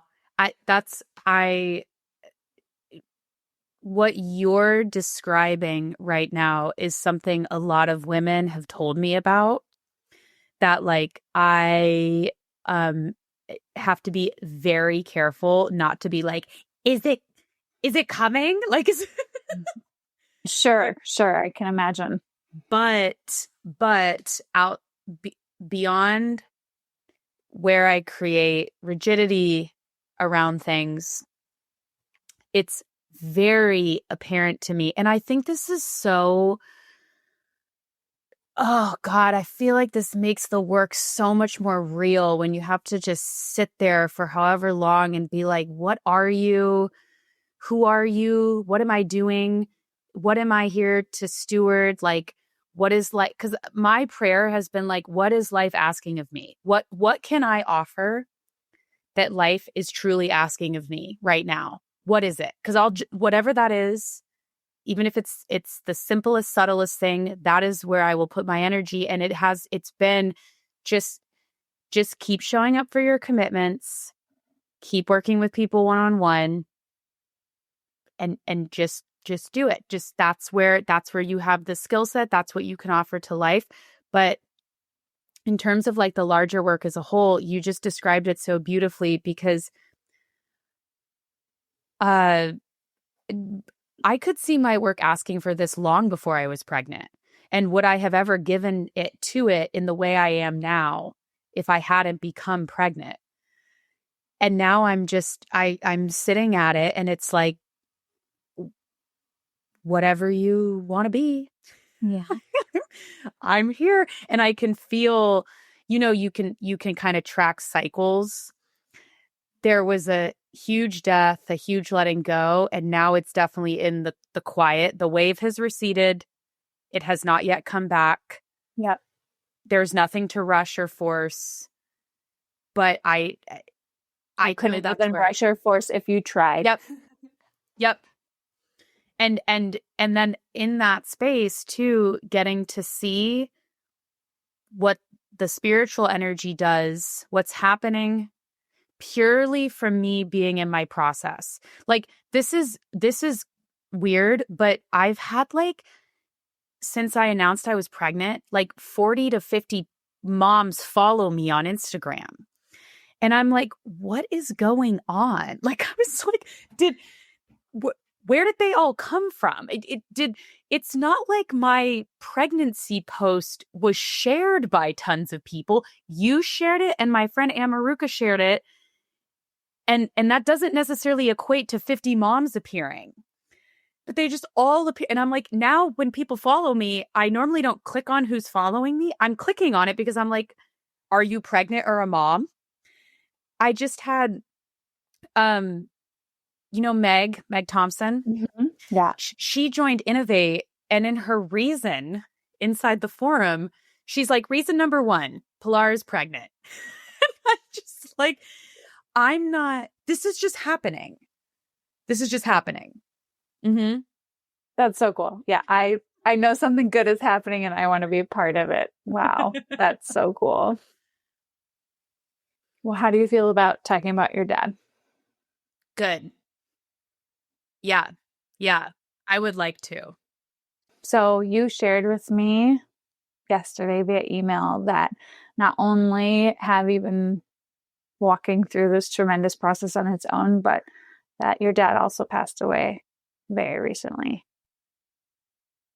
Grief and life and death and life and all of it's so intertwined. Like I can feel the vastness of it, as I said to you, and the words to say, tell me about this are not even here because whoa. And then you shared when we came back, when we started today, just how different of a process it's been than anyone can conceptualize and how weird it seems from the outside. And yet I would assume how correct it has been for you to live it this way.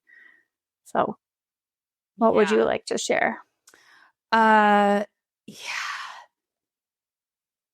First, it's so cool because my dad has been I've never known a physically healthy version of him, but the last 10 plus years, probably a solid decade, he was sick and getting worse. And the getting worse was something, every time I saw him, I would notice something worse. And this is the first podcast, not even the first podcast. This is the first time in my work that he's ever been brought up. And I feel him just chair pulled up, legs crossed, so present, like so tuned in to me and my life and my work, and so here in a way that I know wanted to be but could not when he was alive. So yeah, like I told you before, and I think, with knowing you, knowing Melina,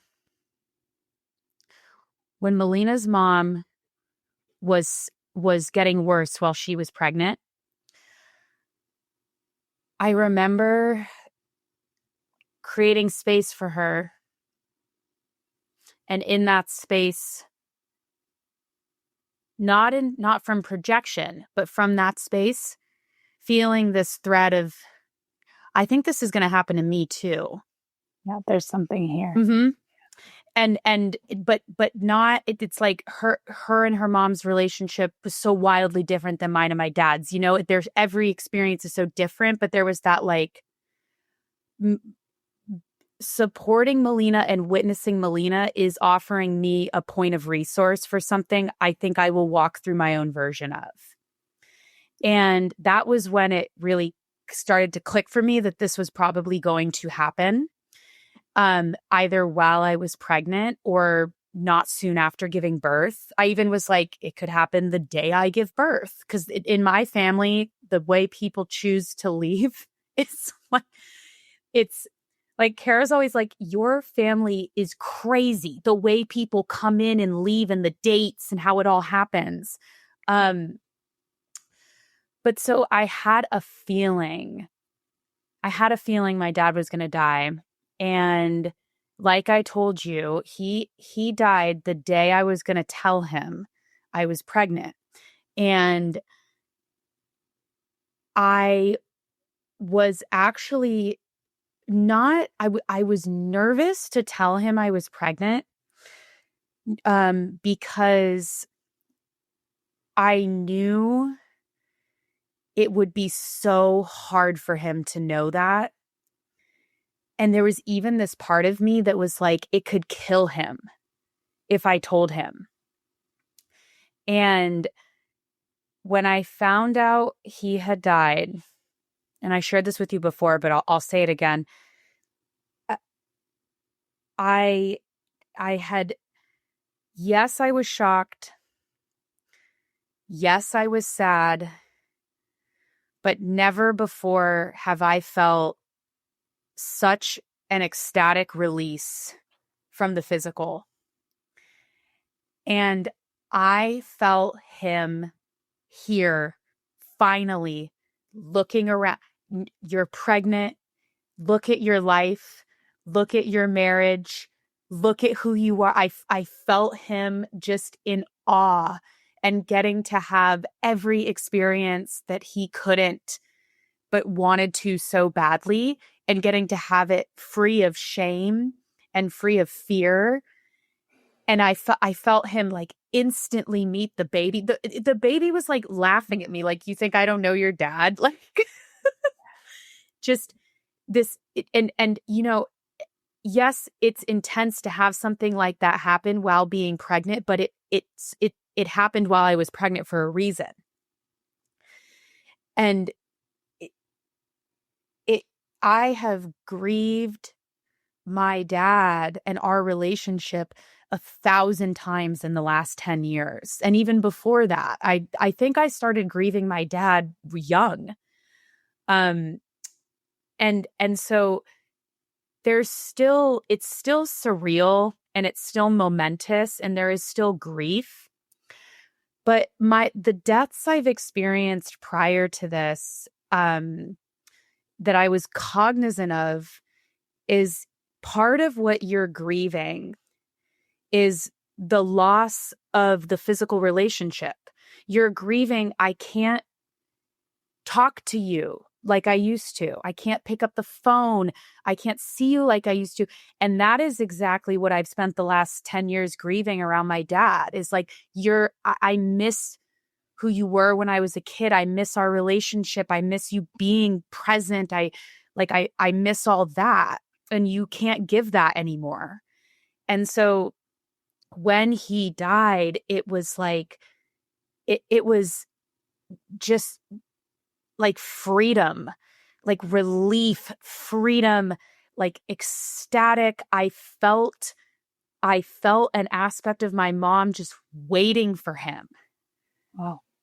Yeah. And that was the first thing I said to Chris and Kara, is I was like, he's finally with my mom again.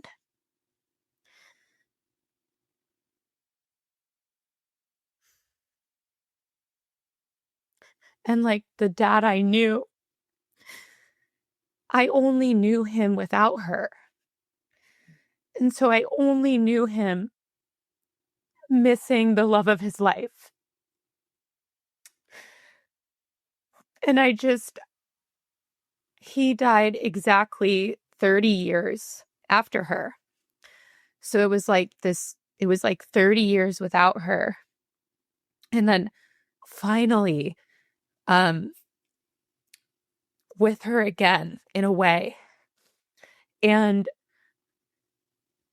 it's so interesting because Kara reflected to me, your dad died, and it's like everything pulled back. And it was just your mom, your dad, and you again. and the baby. And like that's what was there. And even in like really weird logistical ways, like I didn't ask for this, but his ashes are going to me. And I knew instantly I'm taking them to my mom's grave. Like, and that will be the baby's first trip. Wow. Is me, Chris, and the baby will go to my mom's grave and spread his ashes.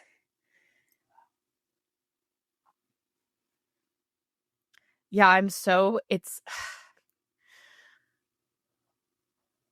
I've been working on it with my teachers, and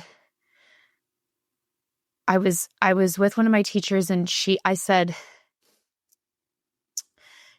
now it's like I've been making my way towards this awareness, and now that he's gone, it's sealing of there was so much to process and transform while my dad was alive. So much.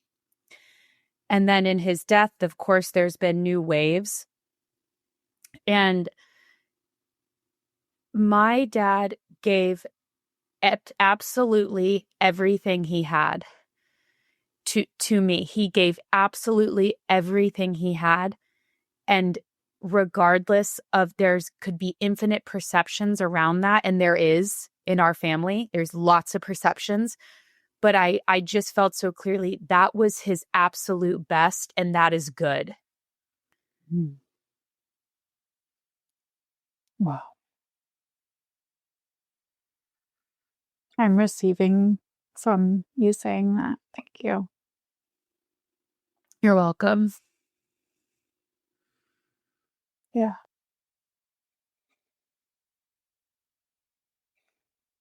I just need a second to see what wants to come now. Did you know that Melina had that same thing with me? Where No. Yeah, so the summer after my mom died, our relationship started to deepen. We were already good friends, but we were like once a month we'd have really long phone conversations. And the very beginning of them, I would just be laying in the park under a tree, like, I don't know what is life, what is happening. Like it was maybe 3 months after she died, just like so much had been stripped away, and just in the pullback of the wave of you so beautifully explained it. And I would just be in the park laying there and just talking about it, and she'd listen and then just say, I don't know why, but I know I'm going to need you someday. And this was a couple years before her mom was diagnosed the first time. And I was like, I hate that. And also, yeah, and I will be here. And also feeling that I trust you in what you're saying. Like, if you feel that, I'm not going to talk you out of I'm not going to talk you out of that. But that's really powerful to hear you then like pulling that. And I think it's such a gift to just let it be recorded, and to whomever it's like one of these things you would never wish on anyone. And at the same time, it's like, if you need to receive this somehow, this is the best way to do it. And this is a pure just offering that is not even intended, but here it is. And it's really special to have heard you share that here, and to like just like let the lineage of whatever that is continue with whomever, whether we know them or not. Can I add something to what I share that feels of course. really important for other people to hear, that I know is not an isolated experience? I think we are in some ways born with the fear that our parents will die. And obviously everyone has wildly different relationships to their parents. But I spent a lot of my childhood absorbed in this there was this existential aloneness I was afraid of. And I used to cry myself to sleep, and I used to go, when my Nona's gone and my dad is gone, I will be completely alone and I will not be okay. And it was like a terror I felt. And I've been talking to people, and everyone has kind of reflected to me that I've talked to, they have their own version of who will I be when my parents are gone. What will happen to me. And I've even talked to people who said, I used to cry myself to sleep thinking about when my parents would die, or when my mom or my dad, whoever they were really close with. And it's also funny because as a child, everything I liked media-wise was about orphans. So like Matilda, Annie, and Anastasia were like my 3 favorite movies. And I was already very much identified with the orphan archetype, like very, very young. And anyway, obviously when I was little was a very long time ago. And so when my Nona died in 2022, that was its own. And her death, she was 90. She died on my 30th birthday. We couldn't have planned it better, her and I. And she was so complete. Her life was so full. And when she died, I was like, my aunt and uncle called me, and I wasn't expecting this. And they reflected to me what I knew. And they said, she let go because she finally trusted you were okay without her. And I remember feeling that, and feeling that little girl who was terrified of being alone is gone. And she understands that, and I understand that. And when my dad died, there was this like, okay, it's happened. The thing little you was most terrified of, your 3 main people are gone. Your mom, your dad, and your Nona, and my groggy too. That like everyone's gone. And a part of me looked for that terror of aloneness. Like, okay, here it comes. And like, it was like 5% of me tried to backslide into like, is it going to come? Am I going to feel that way? And I have never felt more surrounded and together with people than I have now. I have never felt less alone. Yeah. And it's not just that I have community. It's also the ancestors. It's something I'd been working on with my teachers, where we work on like, this is a deep energy in your system you can start to let go of.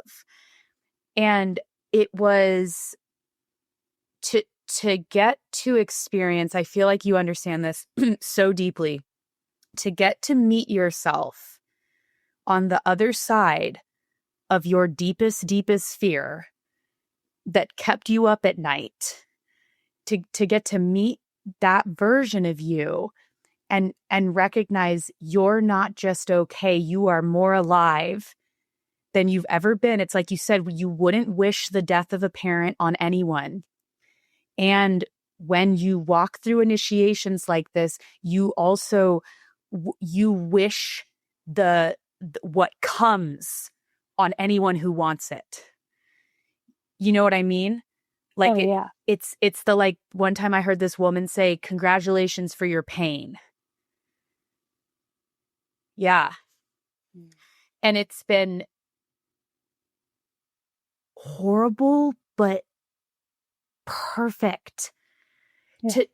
To meet this version of me while pregnant, to feel my child, like, we got this. Like, you are not alone. That is so old. Yeah. Yeah. Yeah. one thing that I lived with consciously that I didn't understand for decades was, and I think I had, and you, because your mom wasn't physically there anymore, but there's like this gift and also this also really strange aspect, I don't even know what to call it, of the awareness of death so early on, where it's unconsciously always there. Like I agree with you that there's this awareness that they could go in any moment, but then to have this moment of a diagnosis where my hypervigilance to, okay, this could happen at any moment now. Like this is not only just a ethereal possibility. This is on a platter of possibility in front of us. And then to live with that, and so much of that for me activated, there's so many intertwined pieces of it that it's not even the right moment to go into them because it would take a long time. But the moment that my mom died, and in the subsequent months,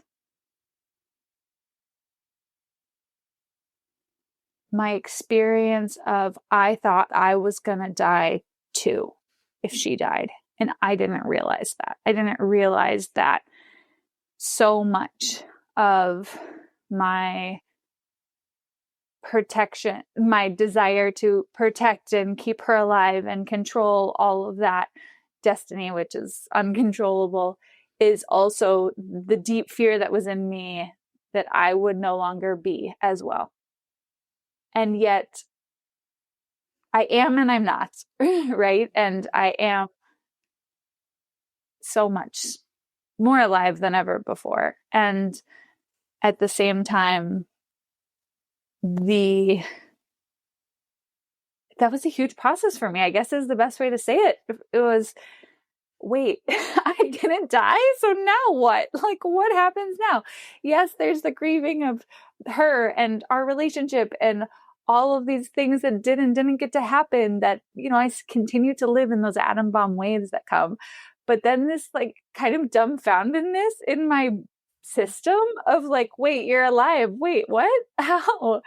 And how beautiful to hear you be in a place where, well, not only the presence of your child, but also to be in a place with yourself where you get to be feeling that already and to be swimming in that and exploring it. And I guess that's what the transformed by grief journey is, is the willingness to see that and the willingness to live the pain at the same time. And the yes to all of it. The yes, I am still alive and there's so much here for me. There's so much inside of me.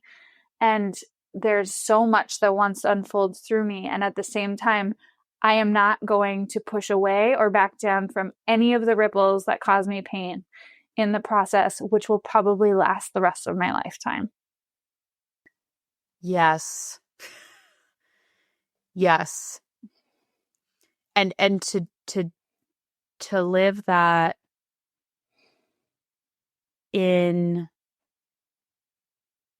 a time and a world where that's not necessarily offered to you. And you have to be willing. It exists, but it's not widely offered. And to say like, I'm going to take my machete and I'm going to carve this space around me.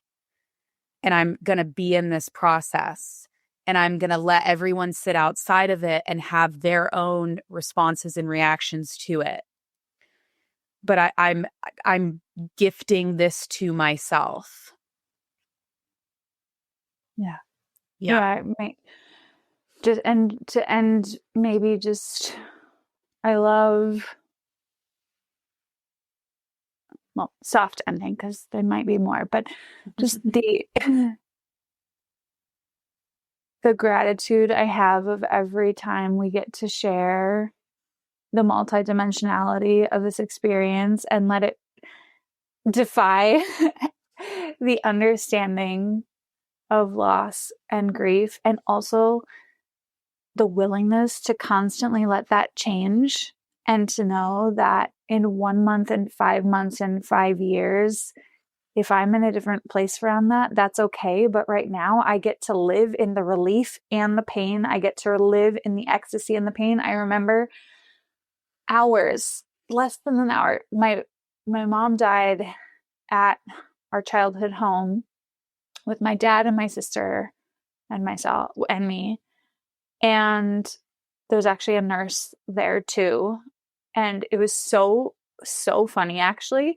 I don't think I've ever gotten to tell you some of these details, but the nurse came because we needed to move her, like rotate her body to keep bed sores from forming. And it was so hard. It was so hard. Emotionally, it was so hard. Physically, like we didn't know what we were doing. We had gone through, it was the middle of the pandemic. And so we ended up being the person giving the morphine and the lorazepam and all of this stuff. And I was to a point where like, we should not be doing this. There should be somebody else that knows what they're doing this. And so we had this really horrible night.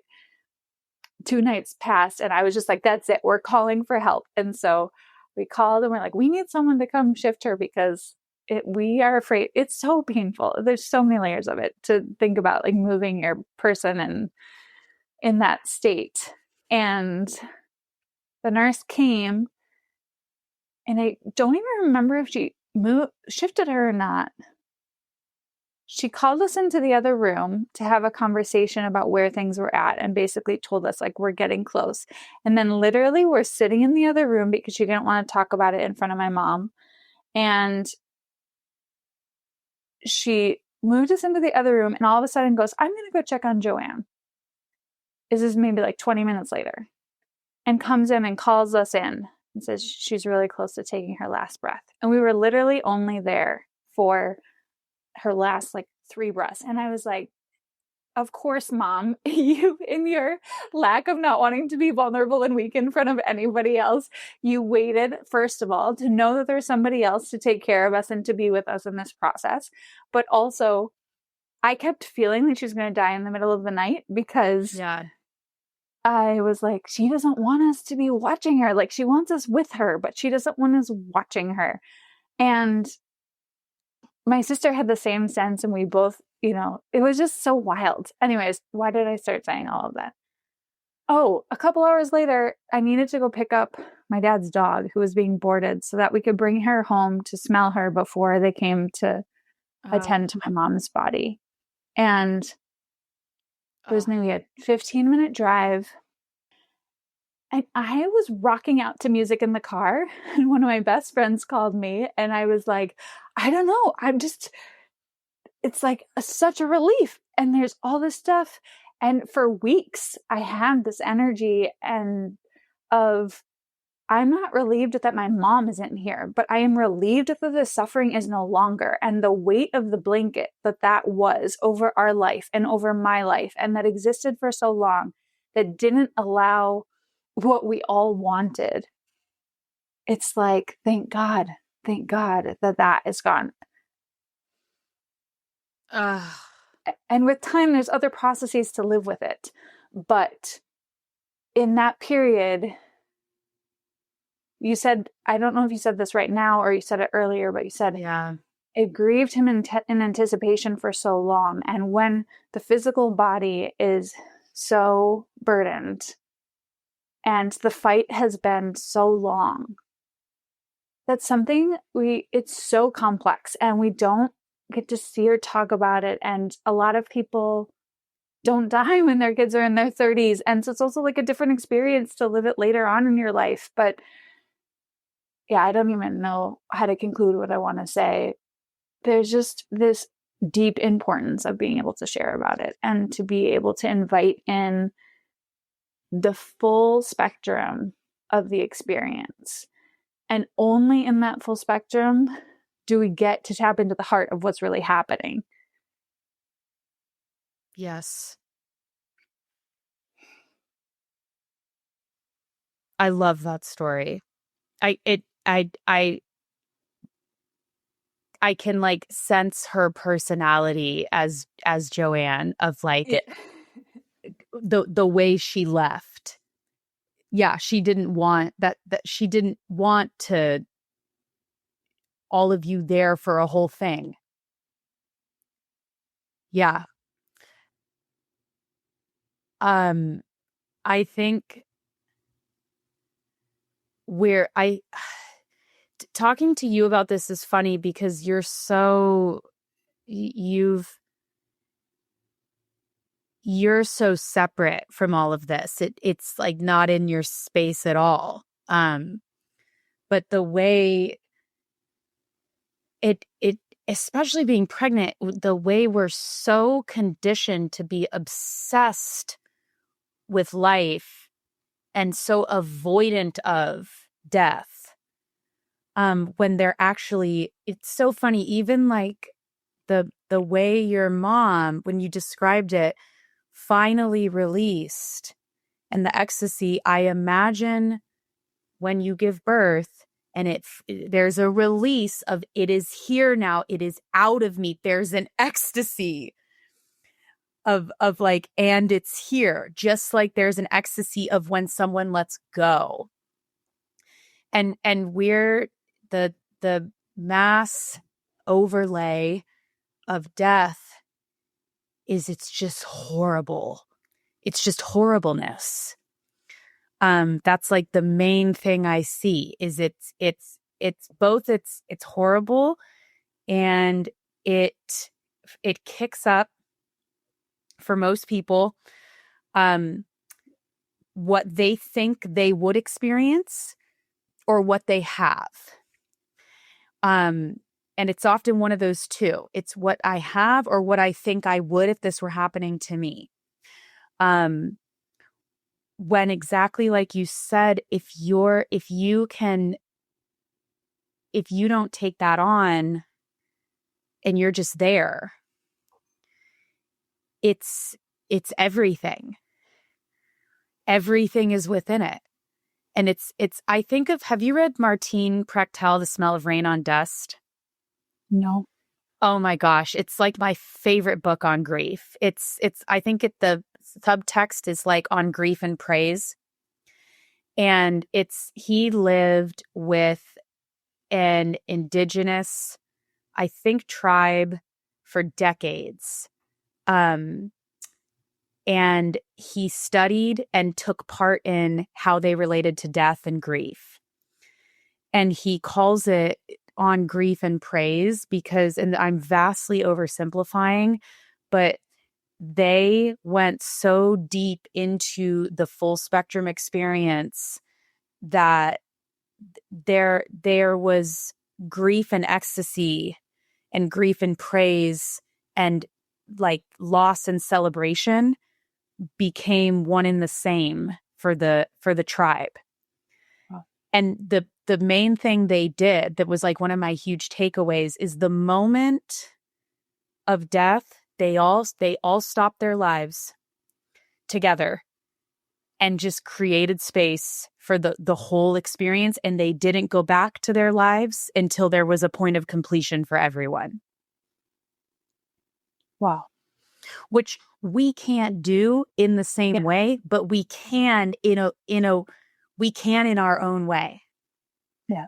Like you can be in the car going to pick up the dog, blasting music, just so alive in the process. Yeah. Three things came to mind, and then I'll let you say anything you want to say to end. But one is, here we are circling back to wide open presence and the gift that we have both received in our own ways and lived very differently, of having enough pulled away and being willing enough to release over and over and over again to make space for that presence when it's time. And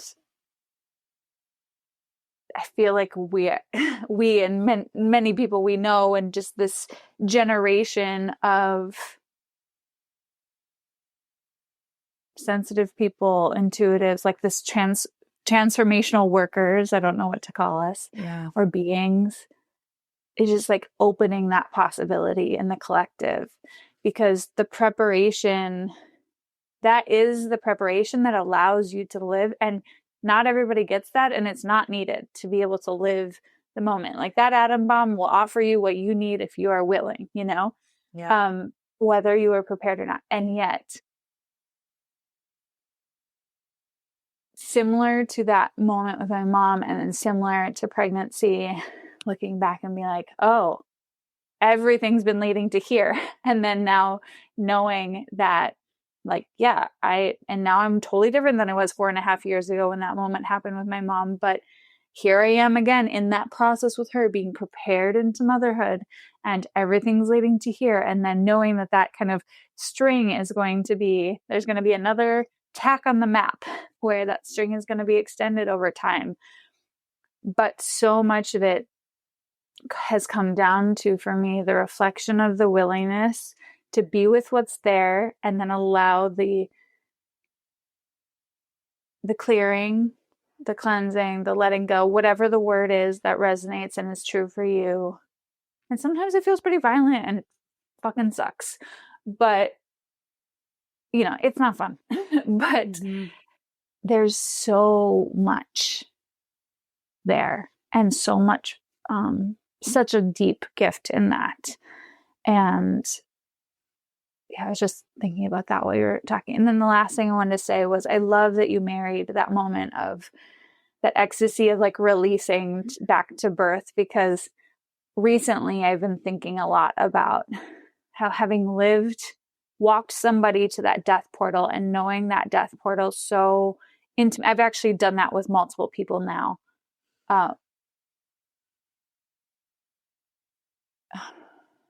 There's something that's coming online in me as I'm starting to think about the physical, psychic, mental, emotional aspects of preparing for birth.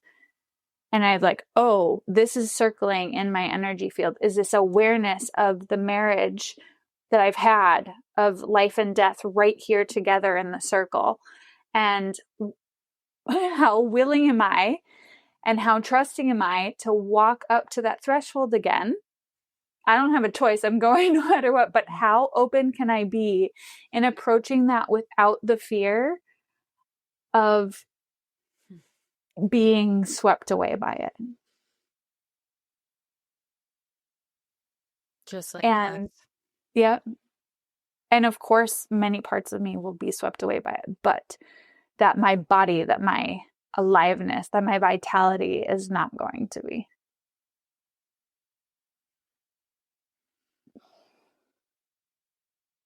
It's pretty wild to walk into that moment with that awareness. It's something I think I'll probably be talking about for a long time, and yet haven't experienced yet, so I don't have anything else to say on it yet. But anything come up for you that you want to share on that, or to conclude with? That's just beautiful. It's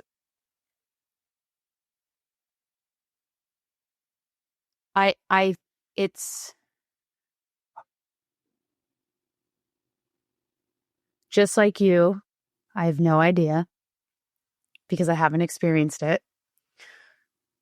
But my sense is, just like you, the intimacy I've had with death has most likely been some of the best preparation. And everyone I know a lot of women who, they're like birth death workers. So they're at a lot of births and they're at a lot of deaths. And the resounding thing they all say is they are not that different. Yep. Yeah, they're oddly and eerily similar. Mm-hmm. Yeah, and I'm so glad I incarnated as a woman in this lifetime.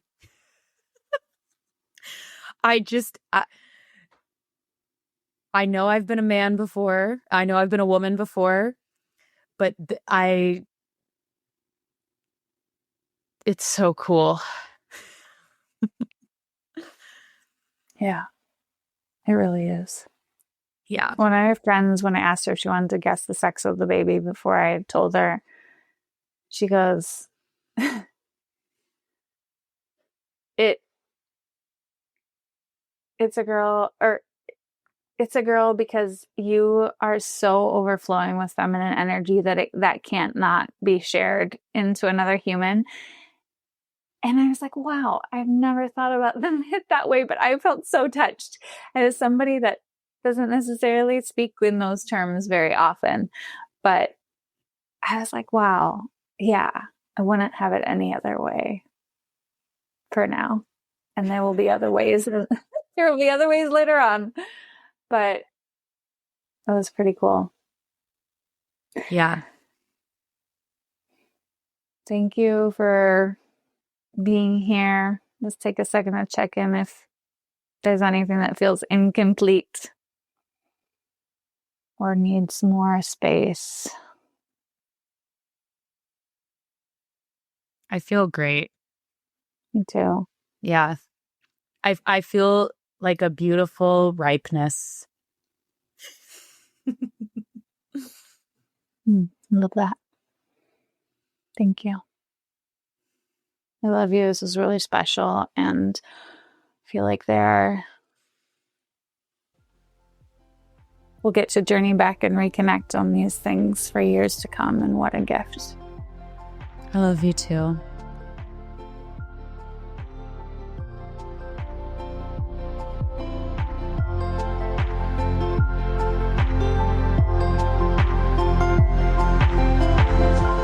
Thank you for listening to Transformed by Grief.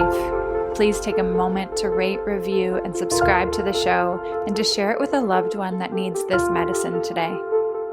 If you are ready to deepen into your own Transformed by Grief process, you can join the Sanctuary membership or work with me one-on-one at ellieflow.com. See you soon.